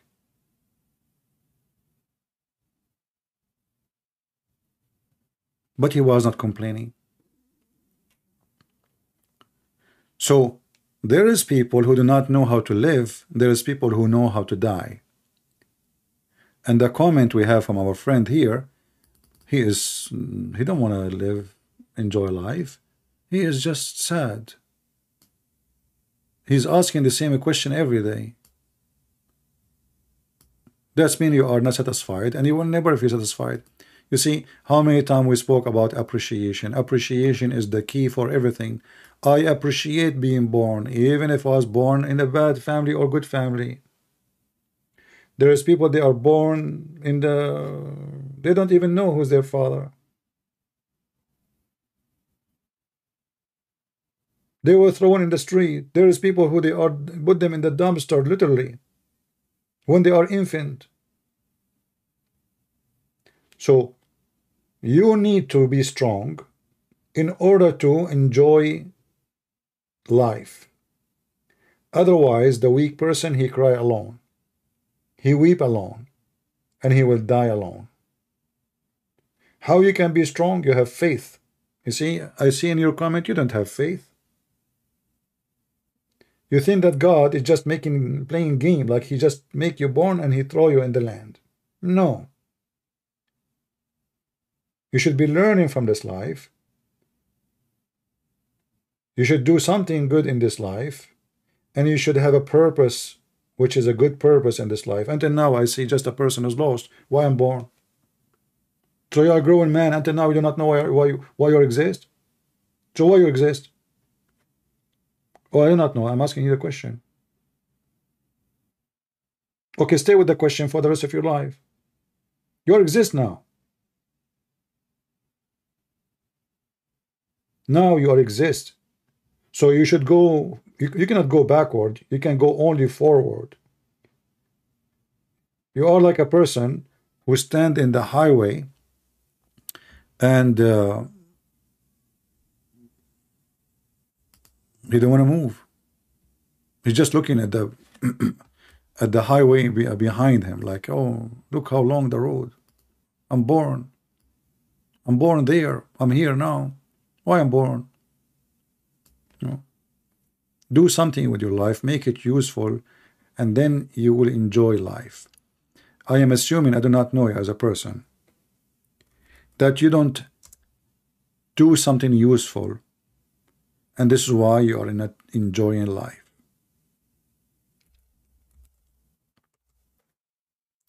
Not doing something useful for yourself, for others, I don't know. But always we lose hope because we don't feel that we are useful for anything. We are just we have no purpose, you know. We are like chicken, cats, rats. We eat, we sleep, we fart, we go to the bathroom, and the road is long. If you have a company in your road, you will never feel bad. But because we don't have a company, you are asking God, why I'm born? Why don't ask yourself to accompany God? So you will not be alone. The Lord, he says, every two of you mention my name, I will be between them.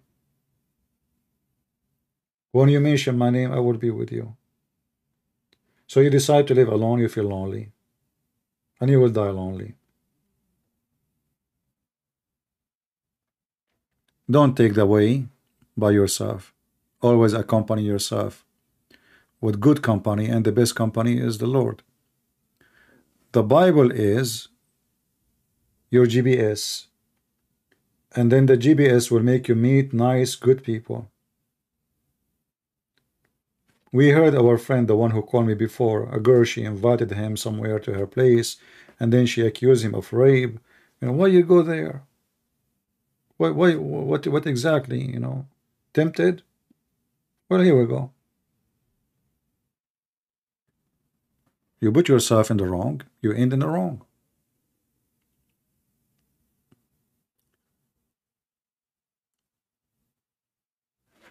Let us see if we have any other question.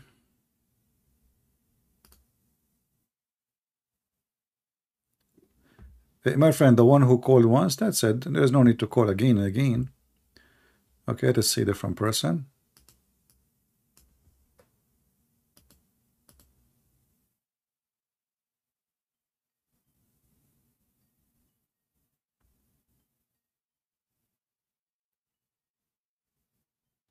We are calling. Let's see.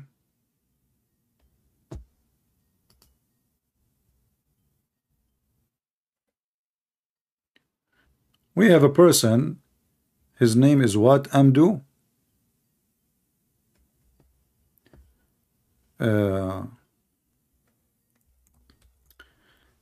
Amdu, he is saying, I don't think he want to debate about Christianity. My friend Amdu, I will give you an exception. Give me a text in Skype and I will let you debate me about Christianity. I want to see how strong you are. Hello? Yes, I hear you, my friend. Go ahead. You're live on air. So I'm a very big fan of you. I would like to say that first. I have a question about Christianity. I've been studying this religion for a long time. All right. What is your religion? I'm a monotheist. I don't have a religion right now. What monotheist mean? I believe in one God. What do you think about Muhammad? No, I'm not interested in Islam. And I'm not asking you if you're interested. I'm asking you, what do you think about him? I don't know much about Islam. You don't know nothing about Islam? I mean, how old are you? No, I know according to the Muslims, he's a prophet, but I don't know much about Islam. What do you think yourself about him? Is he a prophet or he's a liar? I don't have any idea. I haven't looked into that topic much. How come you could not look at it? No, because I'm interested more in Christianity. Okay, I don't care if you're interested in Christianity or not. I'm not asking you what you're interested in. I'm asking you, what do you think about Muhammad? I don't know. He married a 9-year-old, so he doesn't sound good. So is he a false prophet, you think? Maybe. There is no maybe, either yes or no. I don't know. Yes, maybe. What yes, maybe? Yes. All yes. Right. Okay, what do you want to say to me? Go ahead. I'm listening. So the wages of sin is death, physical and spiritual, right? The what?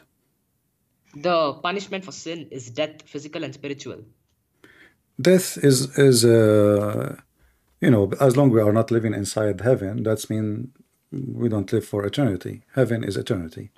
So our spirit and our body both die? No, the body only. The spirit never die. The spirit will be in hell forever? The spirit, God will decide in the day of resurrection, depend who you are, if you will go to heaven or you will go to hell. So the spirit will not be in heaven. The body will die, but the spirit will be in hell forever. My friend, my answer is very simple.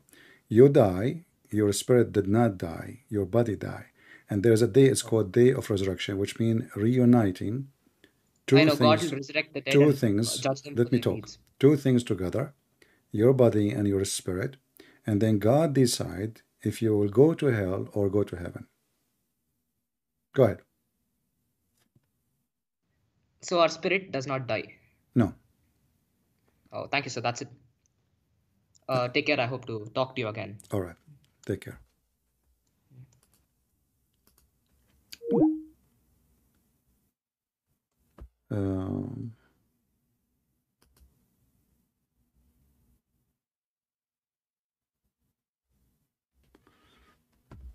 All right, let us see here.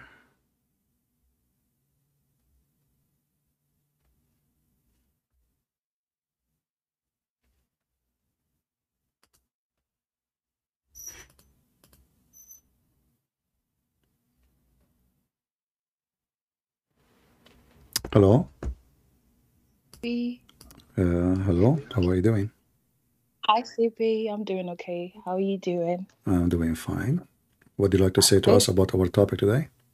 Yeah, this is Tracy. I think we called you on Christmas time with my whole family. Yeah, I remember you. Okay. Yes. I'm calling. How's your mom and your dad doing? My dad is a bit weird. My dad he's weird, CP. All I'm going to say is he's just weird.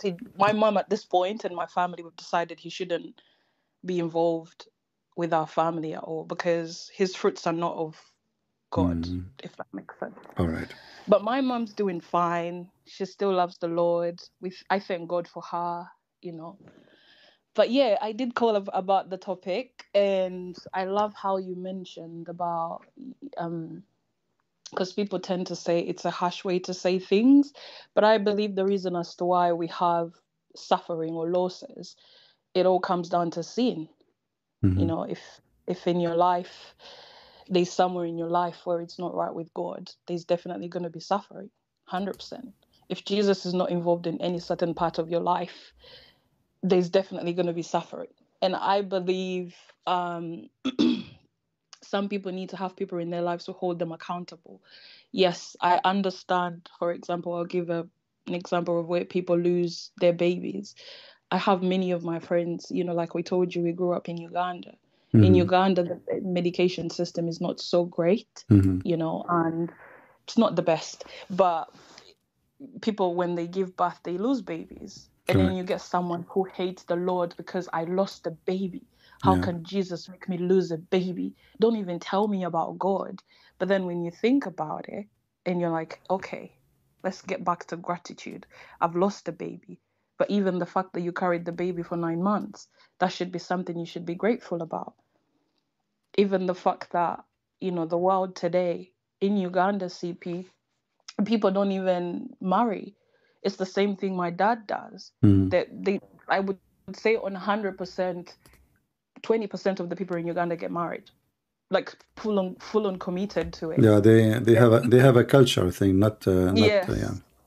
Yes, and I think the culture now is they're trying to lay more towards lay more towards the Islam side and then involve culture, if that makes sense.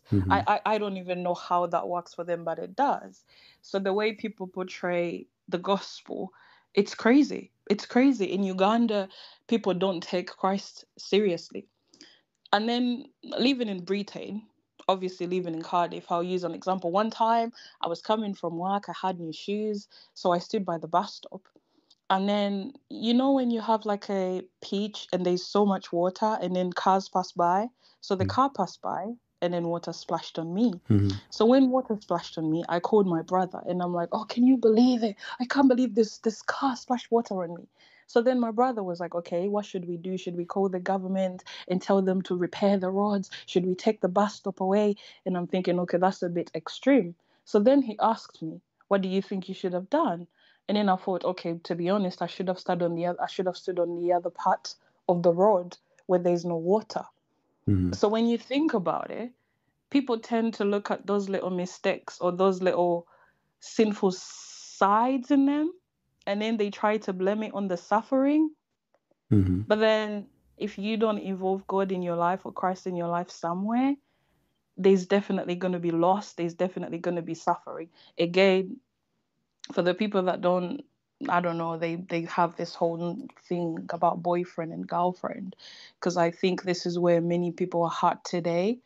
I work in a young people and adult, like young homeless people under the age of 21. And most of the things as to why they're broken, it all revolves around sex.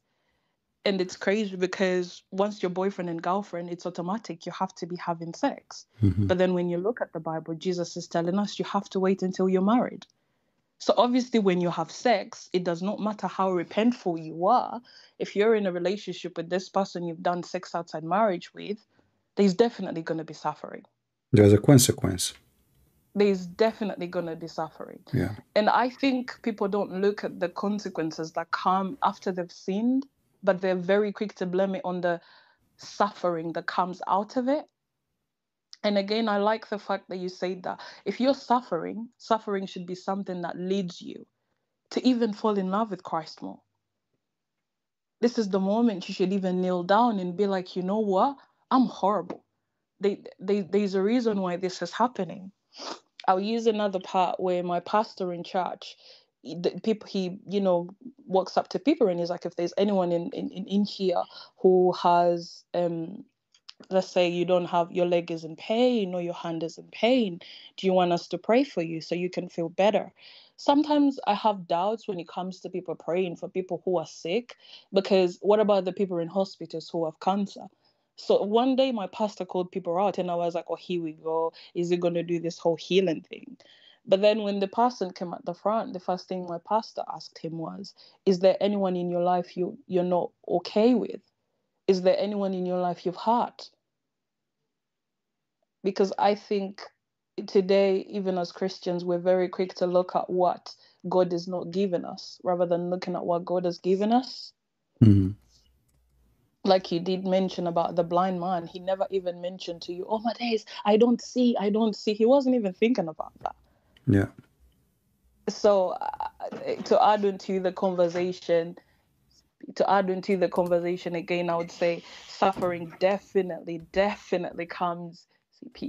comes when in your life, a part of your life, there's no Christ involved.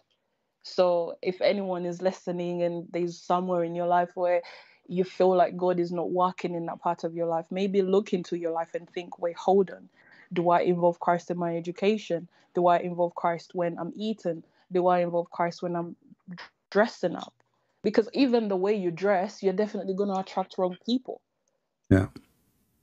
Even the way you eat, I mean, you mentioned sometime, about the foods that we eat. I have a friend of mine who claims to be SDA, and he believes that he shouldn't be eating food from people that are not Christians, or I don't know, the old I don't know what he believes in. So then he buys food from the chip shop, from our Muslim brothers.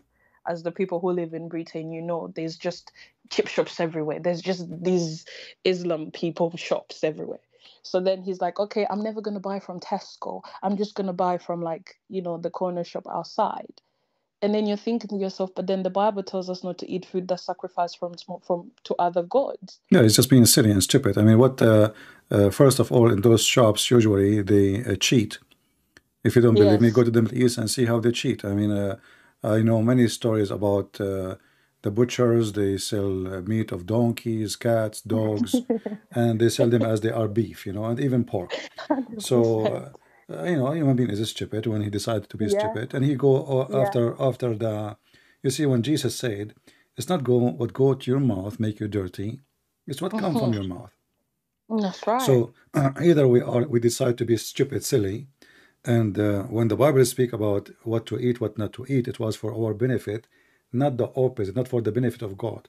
So there is healthy food and there is not a healthy food, and there is a reason. Like in the old days, the pigs, they go in the field, they eat even dead animals, dead people, poisoned. So there is a reason not to eat, because a cow eat only grass. They don't eat dead meat. So it's not because God, he liked the cow, he liked beef more than the. So everybody, depending how silly, how stupid he is, he tried to find his own reasoning, But the Bible reasoning have nothing to do with their reasoning. Same time, life always is about consequence of what we do. Like Adam, he disobeyed God for eating from a tree, not for killing, not for raping, and yet he lost heaven. So when people they try to make it easy, they try to ease the sin, they are just deceiving you, trying to destroy you. Like when they say 100%. homosexuality is fine, sleeping around is fine, having a boyfriend is fine, having etc. is fine. And that so they want Jesus, they want a hippie Jesus, like Jesus, the one who give hugs to everybody. Like you see a Christian in the street or a Muslim, like you see a Muslim saying, "Give me a hug, I am a Muslim." That's the most stupid statement ever. So they are looking for Jesus, which is not Jesus. Jesus is the one who will come in the day of judgment, and he will throw you into hell for what you did. He will not give you a hug. That's right. So they are giving false information, drugs to people. They make you believe that you are still a Christian, even you are doing everything wrong. You are not. The Lord, he says, not everyone says to me, "Lord, Lord," will enter the kingdom of my Father, but the one who do his will. So that's right. When I say stupidity is amazing, it's amazing. People, they choose to be stupid and they enjoy it and they think they are smart. Well, time will come and you will see how foolish you are. Yes, 100%, 100%. And I even wanted to add into, your conversation where you mentioned about, what was it? I was writing down notes. You mentioned about, I think it was the guy on before, and he was speaking about how, no, I think just in general, people think whenever something horrible happens, or you've lost, or you're sad, or things didn't go your way, it's also always amazing to have a certain group of people in your circle. That could be the movies that you watch, the music that you listen to, the YouTube people that you watch. Many times. You associate with the wrong ones. Yeah. Yes, 100%. Many times when I speak to Ugandans, again, I think I've seen a few people in the chat. I didn't know there were Ugandans watching. Mukama call me sister. I never knew there were Ugandans watching, because Ugandans are never like this. They're very lazy, very low people. So sometimes when you speak to Ugandans, right, I don't know how you do with CP. I'm still praying to God to give me the patience and not act out, because they're so illiterate, CP. You speak to a Ugandan and you feel like you want to pass through the phone just to slap them, to look at what you're saying. Strange. I'm speaking to you. I don't feel the same. I'm just joking. So then sometimes after I've spoken to them, right, if I was somebody who had a different like association in my lifestyle, I'll probably just go and either drink alcohol and drown into it. But no, then you got CP coming live, and then CP is actually adding more onto something that you said to someone you were speaking to back. And then you're thinking to yourself, oh, I'm actually really in a great mood. You know, it's kind of like a loss when you speak to somebody about Jesus and they don't really accept the message, I would say. It is a loss. Well, I don't know if people consider it a loss, but to me, this is how it is. And I know I probably shouldn't see it that way because God is the one that changes people. But if it's somebody I care about, like again, my mom said her family is Muslim, you know, I don't think I like to see my aunties being treated by Muslim men the way they get treated. You know, so if I go to them and I'm like, hey, auntie, you know, Jesus loves you and you should leave this marriage. And then she tells me, oh, no, I'm all for Allah and Jesus is not God and don't come to me. In a way, it's painful. No, it's You okay. know, like, No, don't make it painful for you because you see, there's nothing called auntie and cousin. Just take it. Try to get out of the, you know, the nerves connection, which is like family thing. Family. Remember, as a Christian, your family is your Christian family, not just a brother. A brother, he is a Christian. He is a brother. He is not. He is just a lost person who need help. You know. So yes. you reach the point of being a brother or a sister by joining the Church of Christ, not That's by right. being a blood person. No. Yeah. 100%. All right. And yeah, thank you so much, CP. I learn a lot every day. I genuinely do, and I wish, or I pray and I hope that many more women get to hear from you, because hearing from you every day and having a man like my brother who has introduced me to your channel, I don't even think depression or post-traumatic, I don't know what I diagnose women, especially in the UK today. Every woman has PTSD for some reason. I don't know what it is. The UK, if you live in the UK and you listen to CP, just well done, because the UK today, CP, I don't know. I genuinely do not know. Britain has it's lost it. And just listening from you, it kind of grounds me, and I know at least, even though you're not here in person, or there's not many of you and coming on this channel, there's a family here, and I'm very grateful that the Lord and the Holy Spirit gets to use you and the people get to watch and share as well. So thank you so much. Thank you, sister. Well, I'm happy to have you with us here, and say hello to your brother. Good to I hear about him. will. All right. Thank you. Have a Take great care. night. Take Bye, care. everybody. And hi to my Ugandan people. All right. Hi, Uganda people. Did you hear it? Okay. A Muslim guy in the chat, he said, this woman is lost. I mean, my friend, you are truthful. I mean, look at your name. We will know how truthful you are. Islam is peace. Can you count for me how many people get killed by Muslims this last 24 hours? I mean, everything you say must be truthful. Look, Islam is peace. His name is Islam is peace. I mean, your name is a lie. So who's going to listen to what you say after? What an idiot. Potato. Go drink camel urine. Dr. Muhammad. Open a clinic. Call it we have one medication. The Nagla seed mixed with camel urine and read 2 chapters of the Quran. You can fight all disease. Liar like your prophet. All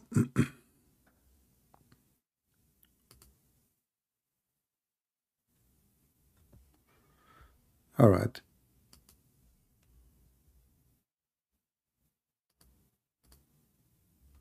Let us see this person here.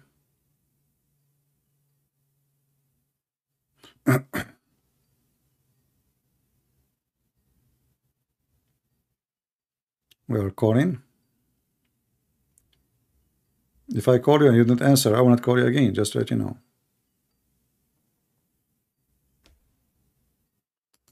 Okay, he's not answering. We take the second person.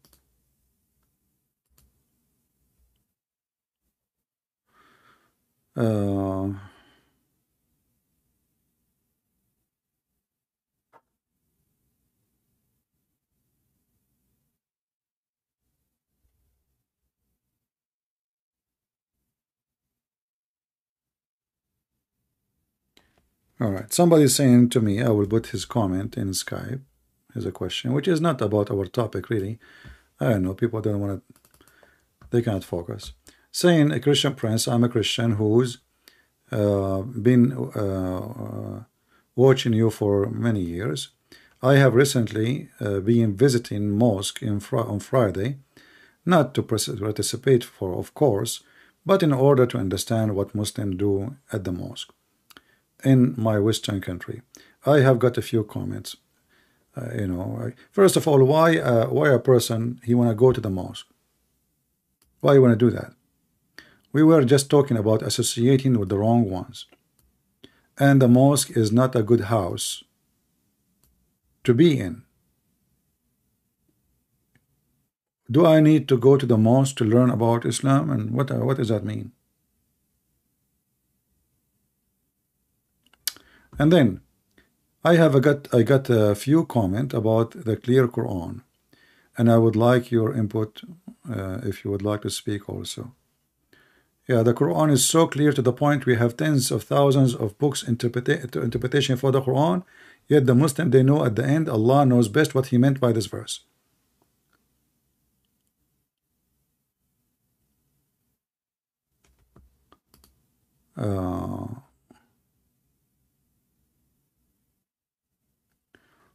What is the best argument against Islam? Not today. I mean, ask me every day. Every day we come here to talk about Islam. Now you're asking me about Islam? Okay.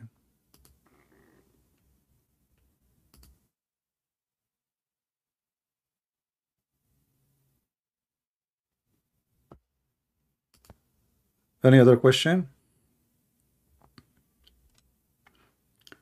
You can destroy Islam in 2 seconds without debating about Islam. The Muslim, they say, as an example, that Allah, He had chosen the Kaaba to be His house, holy house. Correct? Let us say you do not know much about Islam. Allah, He chose in His house in the most perfect location, where all the poo-poo and the pee go to it when there is little rain happen in Mecca. Imagine you are a person who is buying a house or hiring an engineering company to choose a location for you, the best location in town, and then you choose this location. This is how we know right away that Islam is a fraud. If this is the house of Allah, flooded by poo-poo, can't Allah stop the poo-poo? Can't Allah say to the ground, go up a little bit 2 meters high, so all the town will be flooded except my house? He cannot fix it, thanks to the American engineers. You do not need to debate them. This is the special house of Allah. You want to take a swim in the poo-poo? Go and visit the Kaaba. And those pictures are taken by Muslims. The house of Allah. I did not debate. I do not need to debate. Here we go. This is stupid. House of Allah. And the Muslim, they have videos about how the location is important, and they calculate, like, you know, it is in the golden ratio. What golden ratio? You can change the location of the dot anywhere you want in the earth. The earth isn't flat. The Muslim, even they say to you that the Kaaba is in the middle of the earth. This is how stupid they are.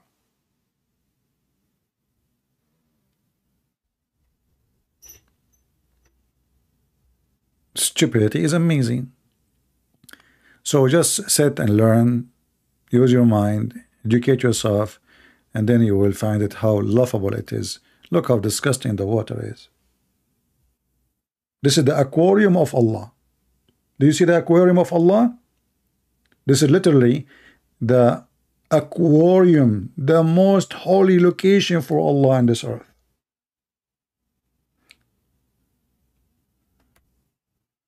I don't know how many catfish is there.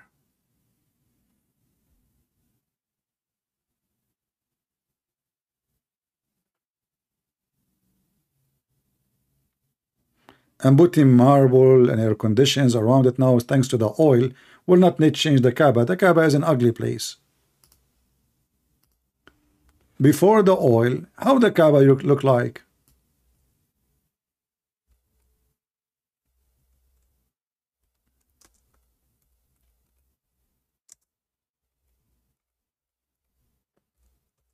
I mean, we don't have pictures for like 300 years ago, but we have pictures when cameras came to exist, like when they arrived first time to Saudi Arabia. Look at this.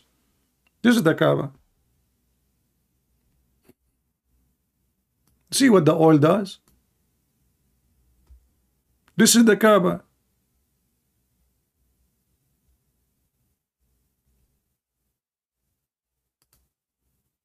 Look at this. Dirt.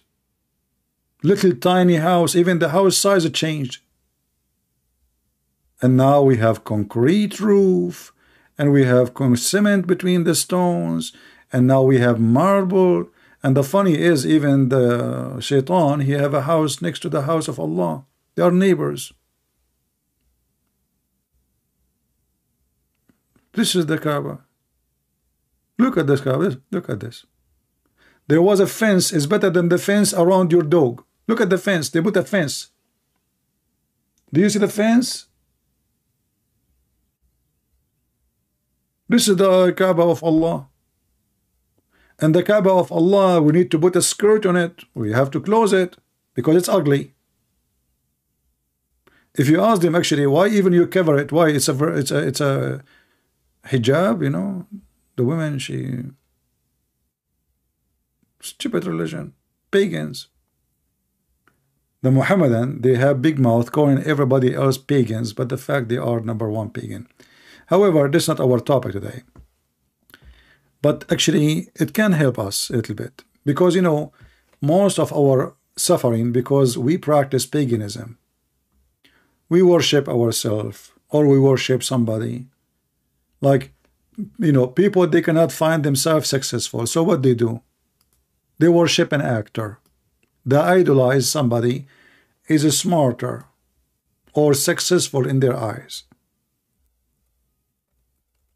You are suffering from failure. So what do?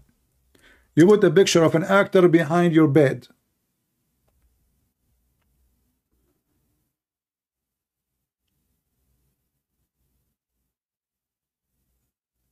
Because you cannot be him.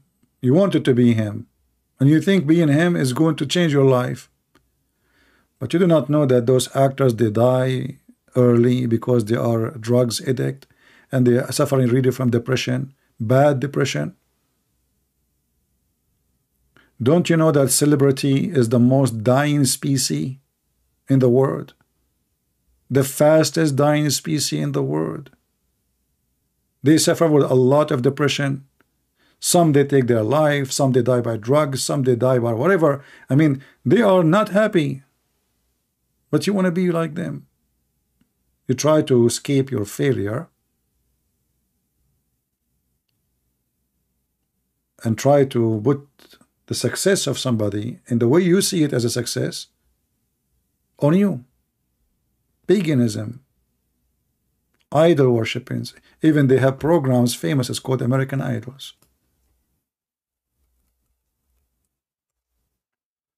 It became a popular program, idols.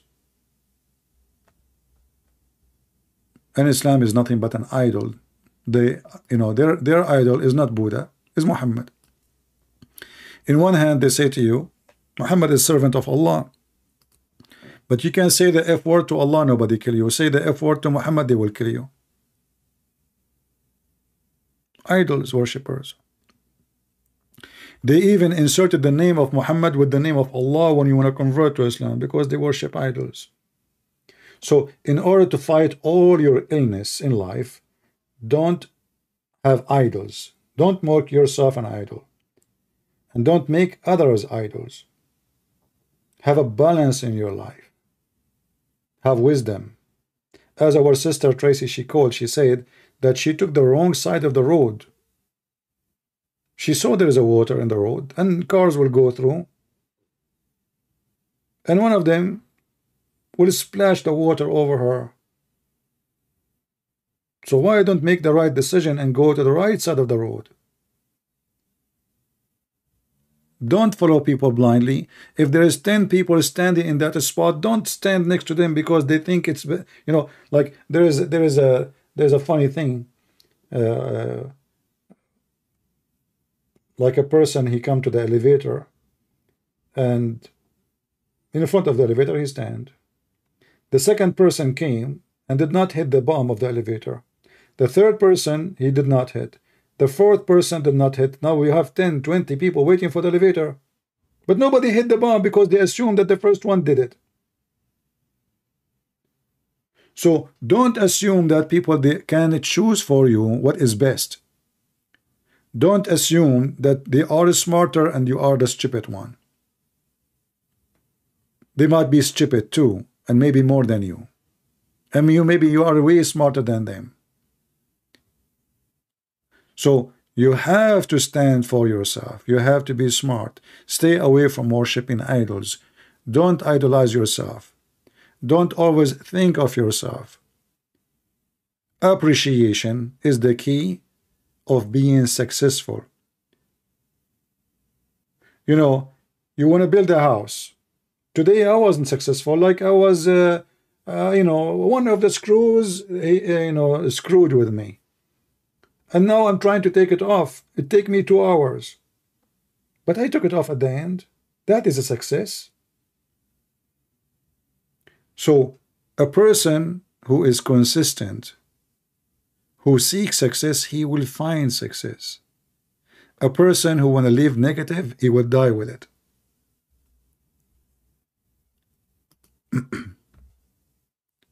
You better be smart. Because nobody can be smart for you, thinking for you. I'm losing my voice, so I'm not going to stay longer.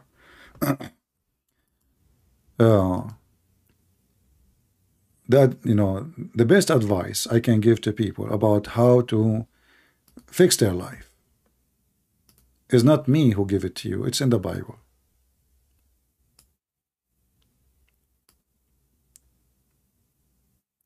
Appreciate. Enjoy a bite of a bread you eat. If you appreciate it, you just have the best meal ever. If you don't appreciate, you never enjoy anything. Never, never. Even if you are the most wealthy person in the world. Even if you are the most healthy person in the world, you do not enjoy anything. Because you don't appreciate. Appreciation is the key of all kind of joy. Like the person who don't appreciate that he is born.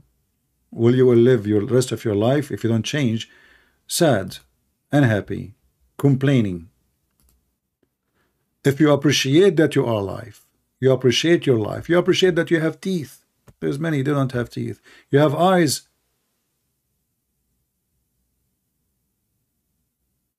You can see this beautiful sky. You will enjoy it. You will love it. You need to change your gratitude toward things around you. We work to make money, but not to worship money. We get married not for sex, but we have to have a family. We own a property for safety and security, but not worship the land.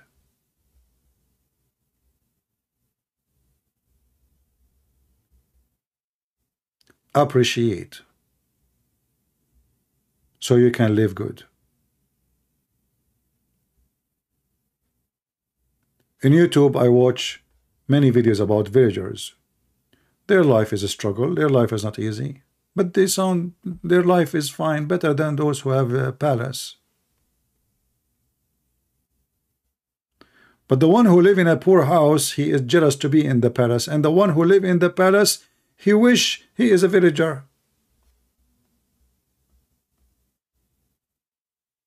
because nobody appreciate what he have.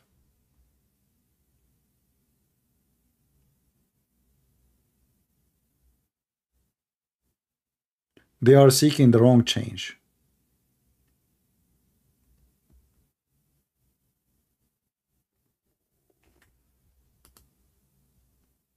They are seeking a change of location, of a house, of a property, of a spouse, but they never seek changing themselves for good, for better. They blame everybody for who they are, but they never blame themselves, and they don't want to fix who they are.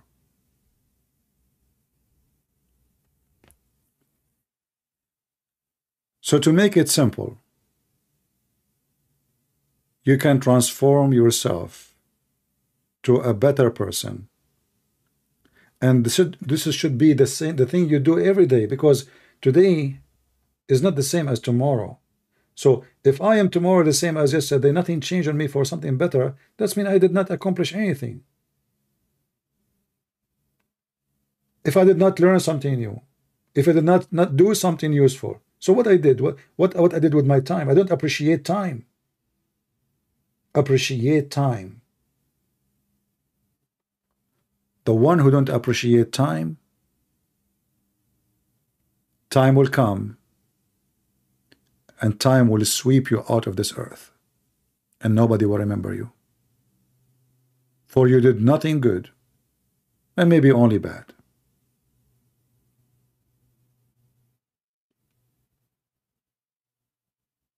The Lord will not call you by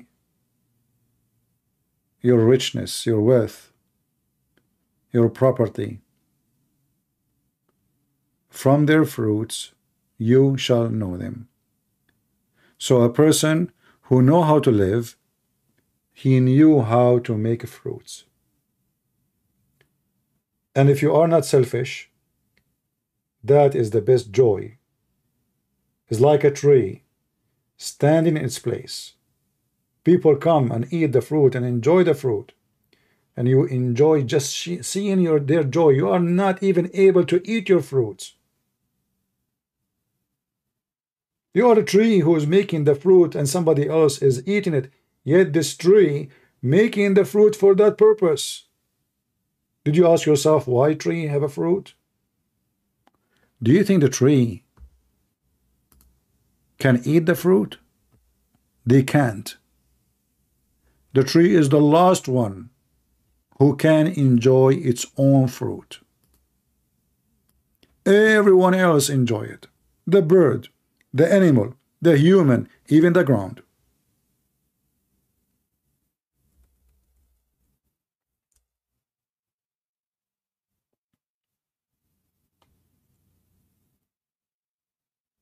So why the tree make fruits? If you can learn how to be a person who is not selfish, and you make fruits, and you enjoy the joy of giving fruits, you will live happy.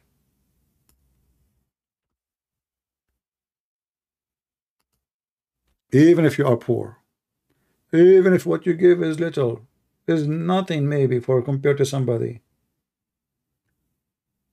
you appreciate, and there is someone will appreciate you. That is joy, and that is happiness. Don't seek happiness by being a billionaire. You will never satisfy yourself, because you are rich, there is richer. And now actually because you are rich, you are worried about your money. You don't even sleep. The first thing you wake up in the morning, you want to see the stock market. Oh, I lost. Oh, I won.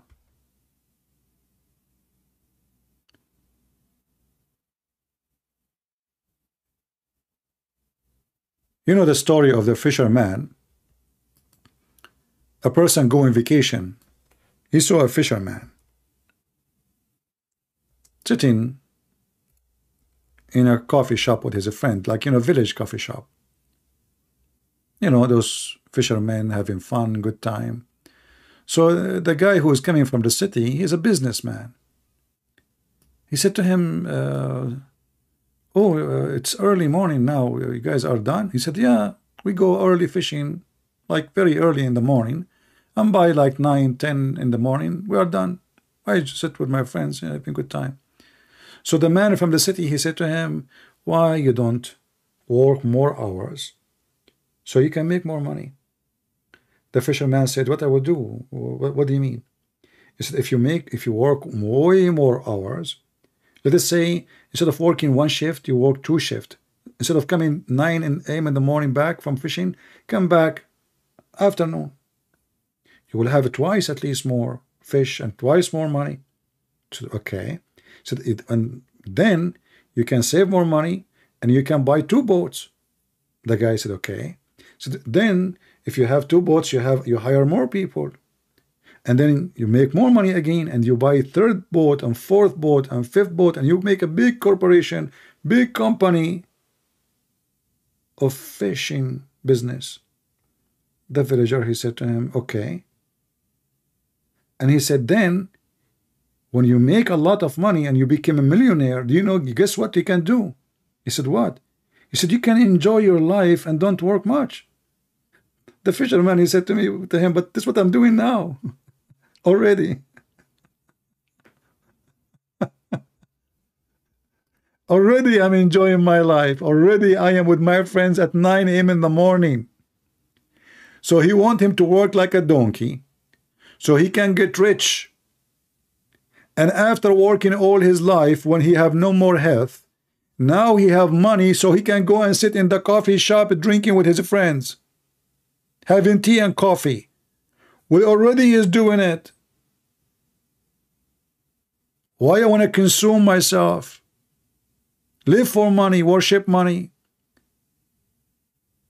So the businessman from the city, he felt how so stupid he is. He's just telling him a long recipe about how to be successful. But in fact, the guy is already enjoying his life. He's done by 9 a.m. in the morning. He's happy. Many of us, we want to work so hard. So when we become 70, I want to drive a Corvette and act like a teenage. And I want to wear a skirt if she is a female, acting if she is 14 years old. Why they do that? Because when they were young, they spent their life making money. And now they got the money, but they are so old, they hardly can move around without a bunch of medicine. If not oxygen with them too. Appreciate your day, appreciate your life, appreciate what you have so you can live happy. Otherwise, you are a fool. Every day goes by. If you don't enjoy it and you don't appreciate it, your lost day will never come back again. Remember what I'm saying to you. If you don't enjoy the day you live now and tomorrow, you are losing a day will never, ever, ever come back to you again. And the best way to enjoy it is to be decent, to walk with the Lord, not nightclubs and all the garbage. Garbage in, garbage out. That is not a joy. The joy of being confident, the joy of being faithful, the joy of being good, the joy of being helpful, the joy of being fruitful, the joy of appreciation of even a piece of bread you eat, it's going to taste different. The rest of joy is a fake one. They are temporarily, and mostly they will bring you close to death. Every day we hear news about people get shot in nightclub. So why you go to the nightclub? What is the nightclub will do to you? What do you expect in the nightclub? Holiness? Good men, good women? Who will be there? You know the answer. I do not need to tell you. I want to say thank you for all for being here. I hope we were able to help you. You don't have to agree with me.